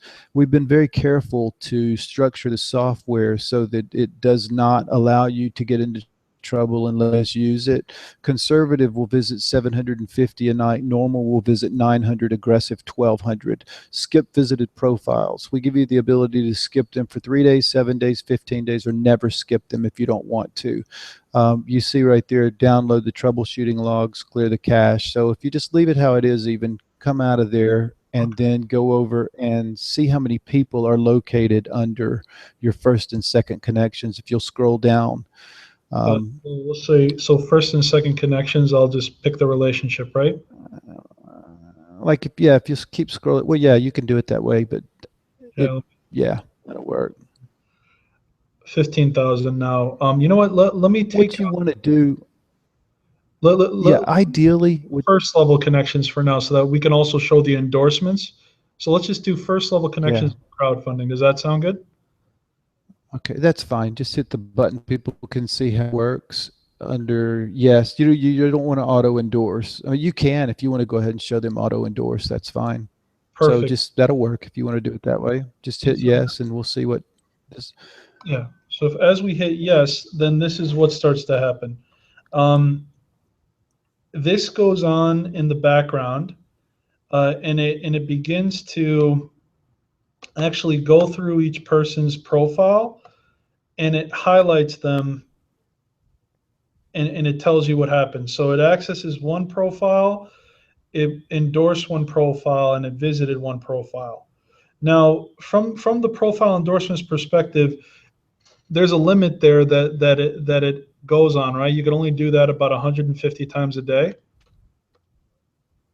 It'll only accept 150. After that, um, it'll act like it's going ahead and endorsing them, but it will not endorse them. And we actually got that straight from LinkedIn, so we know that to be a fact. We got it from their customer service. I've got the email letter that states that. And as you can see, this is happening automatically right before our eyes. It tells you that it was visited and endorsed, attempting to visit. So as you can see, while this is going on, you could leave this screen the way it is and then go work on something else. Like you can just like leave LinkedIn Autopilot to do what it's going to do, and then you can just basically go and cook dinner or something, and then come back, and you would have been working to get people to notice you in your campaign, for the last hour, and you're done with food, you're done with dinner, and now you can come back and you'll probably see results within an hour as well.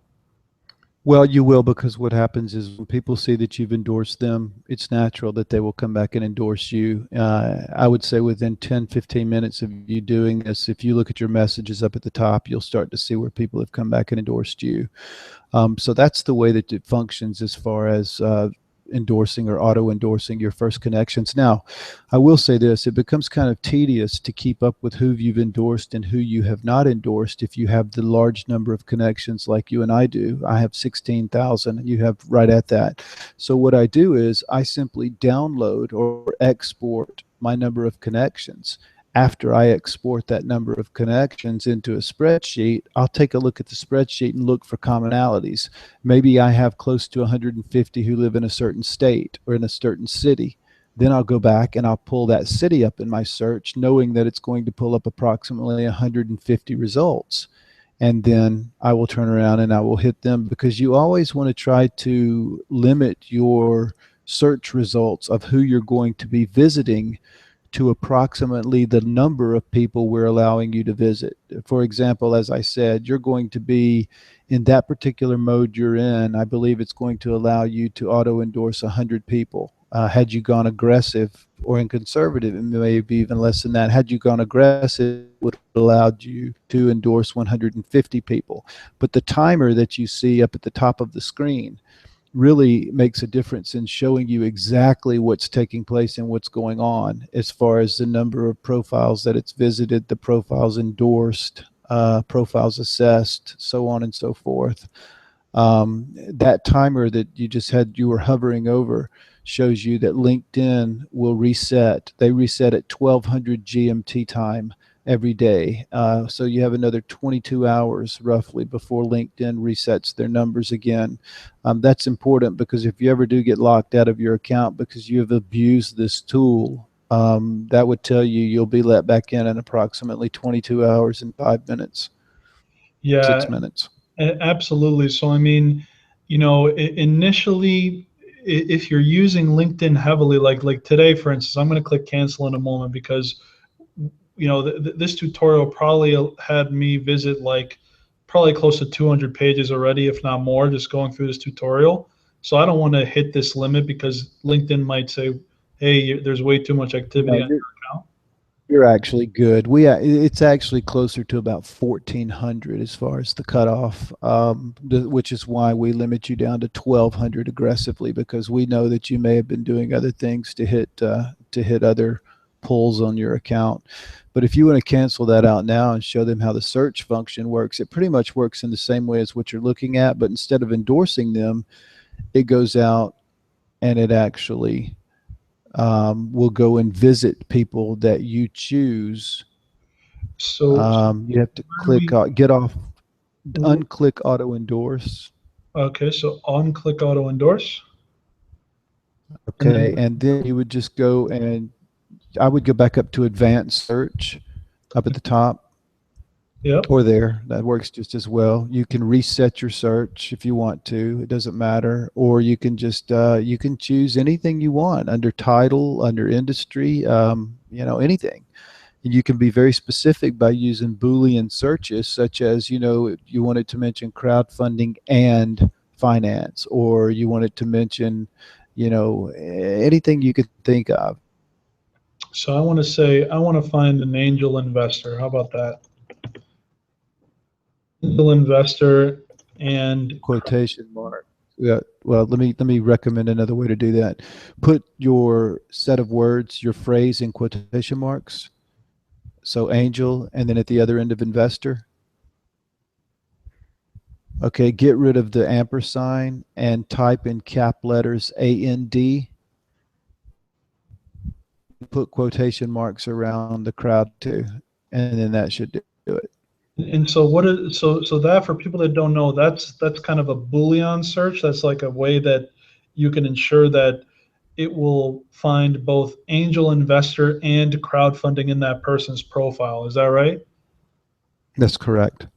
Great. And so, if I want to find new people, I guess I would want to choose like second level connections in this scenario. I would actually not choose the connections first. I would do the search and wait and see what it came back with. And that's when I would make the decision whether or not I wanted to include first connections or what have you.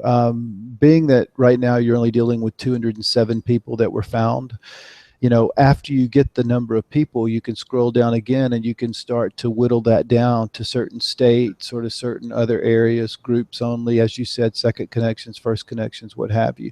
So what you do is when you click yes, it's going to automatically go out and visit those people that have angel investor and crowdfunding.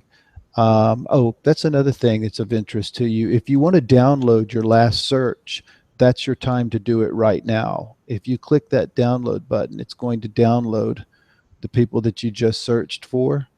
And Really? you see that occurring on the left part of your screen. Now, if you double click that, it's going to open it up and it's going to show you a lot of information on the people and if you'll start scrolling, you'll see that we basically give you everything, industry code, the description, any websites, any Twitter accounts, anything like that.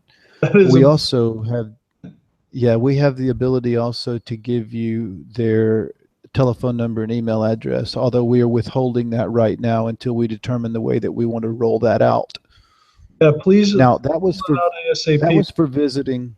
That was for visiting your last search. Now, when we first introduced this, unfortunately, we made a mistake. We rolled it out to everyone, and we accidentally had the preset to where it was trying to download people's 1 year visits. So all of a sudden, it took the servers down amazingly quick, and we had a hard time getting them back up. Because after you perform your searches like this, and I don't know if you've done any searches in the past couple of days or month, or there's Carlo, or done them in the past week, but in order to download other searches, you would go to the Autopilot for LinkedIn.com website, go to my account, and that's where you'll see that you can download the other ones. So that's pretty much how it operates. So you go visit 1,200 of those. Oh, and there's another feature there too that you can see, that Copilot and manual. So what happens there is, let's say that it'll tell you about it, but what happens is it goes out on its own. Let's say that you're searching for angel investors and crowdfunders, and you want the ones that are in Los Angeles, and there happen to be 100, but then you take them from anywhere else in the world or the country. You can put it on Copilot, and it will randomly go out across the nation and look for people from various places. Or you can put it on manual, and you can input, I think it's 5 or 6 different zip codes. A little box will pop up, and you can put in the zip codes, like for New York City, Chicago, Texas, some of your larger demographic areas that you want to go out and search specifically. Yeah, this is cool. So random postal codes are specific, and then you could add them right here. Wow. Correct. Like I happen to know one of like Miami is 33133. That's just, and it'll go through those, and then it'll search those specific postal codes for the people or for the criteria that you put in your search. In this case, it would have been for angel investor and crowdfunding. And this is helpful when you're trying to seek out people across the nation. But there are not very many of them in one particular location, but there are a lot of them that are scattered throughout the nation. That's amazing. I'll tell you one of the other things. I'm sorry, go ahead. Yeah, I was going to say for people who are doing hyper local campaigns, like if it's a crowdfunding campaign for in like you know the boonies, Indiana or whatever, like name a town name that's really small, Indiana or whatever, like being right. able to like find people and having your profile, raising awareness through crowdfunding to raise money for the broken bridge in Booney, Indiana. And then you're connecting with people on LinkedIn from Booney. And you could talked about earlier. It's automated now. You don't have to spend your time doing this on your own. It's automated, and it'll do it for you at a rate that no one's seen before. I mean, 1,200 per night, just the numbers game alone is huge. And one of the functions or the additional options we're going to be bringing in shortly is the ability for you to go onto the website and pre-select 1 week's worth of searching. You can set it up so that Monday night it's going to search for 1,200 people with certain criteria. Tuesday night, 1,200 with another criteria for 7 days in a row. That way you truly do not have to touch it. You can fill it in. It'll take you 15 or 20 minutes. You hit a button and it completes all the searches over the course of a week. All you do is continue to watch your inbox. And that's probably in your inbox somebody who endorsed you because you endorsed them a few minutes ago. This guy just post, but I'm sure it's coming. I'm sure it's coming. It will. They'll start. Well, you didn't hit a whole lot, but they will. Once you start hitting people again and again, you realize that it's just a numbers game. Absolutely, and I'm just going to click cancel here for now because I wanted download the profile, use it, but wanted to show you how you could get to the other profiles that you visited in the past couple of days, like over there under the download profiles. Oh, if I click there. Yeah, it'll take you to, well, the other way is if you go to, it actually downloads immediately that's the ones you just visited. If you go to the website, it will allow you to download either your past day, week, or month's worth. So let me see. I think it's day, week, or month. The easiest way to get back to the website is while you were on that tool is if you would hit get help, it'll take you straight to the FAQ. See the get, yeah. And then from there, you'll see right up there, you'll see over there to the right, my account.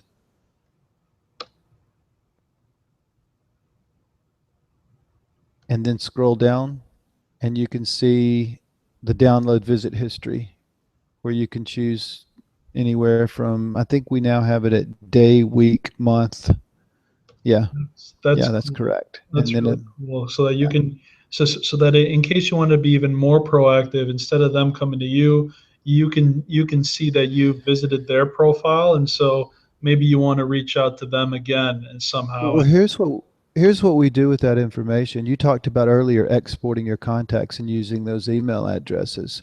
When we include the email addresses, which by the way, any of the visits that people are making now, we're actually collecting. We have those email addresses and phone numbers. We will append those back to the records when we decide to release that option. But what we do is when you download that and you have a file now of 7,000 people with email addresses or phone numbers, if you're in a type of career that's pretty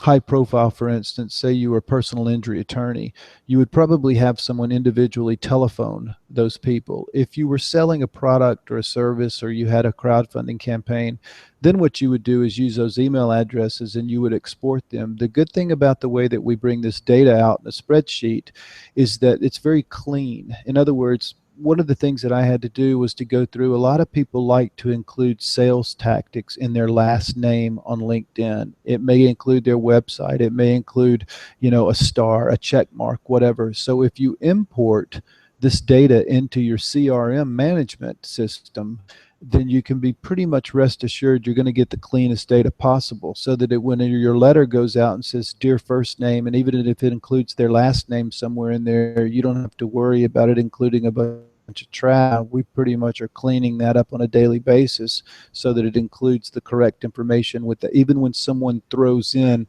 like LION, which stands for LinkedIn Open Networker, in their last name, we strip that back out so that when you import your data, that's not included, because we don't want you to look like an idiot when you send out your emails or your letters.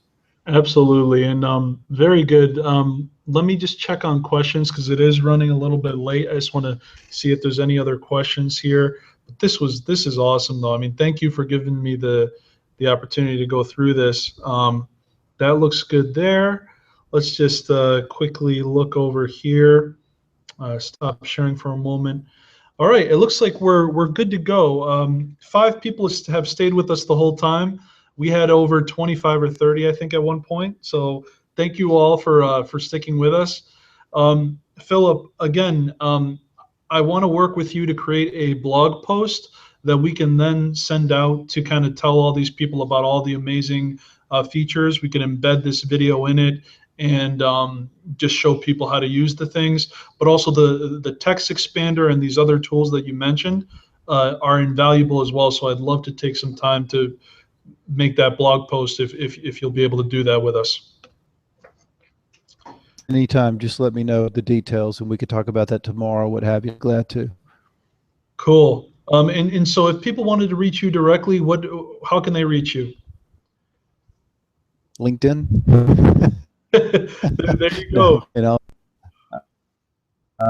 my name in. I mean, it's everywhere. Just LinkedIn, my LinkedIn profile. You can post it on there. They can reach, connect with everyone. It just takes me some. Very good. In the box right now. So yeah, LinkedIn's the best way to connect, or they can go to any of the websites, anything. As a matter of fact, if you go to Philip at philipcardwell.com with 1 L and Philip, it leads you back to the LinkedIn page. So for right now, anyway, like that, universalmediaconsultants.com, crowdfundingaccelerator.com. You know, it's if you type my name in, you will find me. Very good. Well, Philip, again, I'm really happy that you joined us. This was extremely beneficial. I learned a ton from you, and I hope our audience also learned a lot. Again, this will be available for replay for those who weren't able to catch it live. And thank you, everyone, for watching. Without you, we cannot do what we do on a weekly basis. And until next time, dream it, believe it, achieve it. Thank you so much.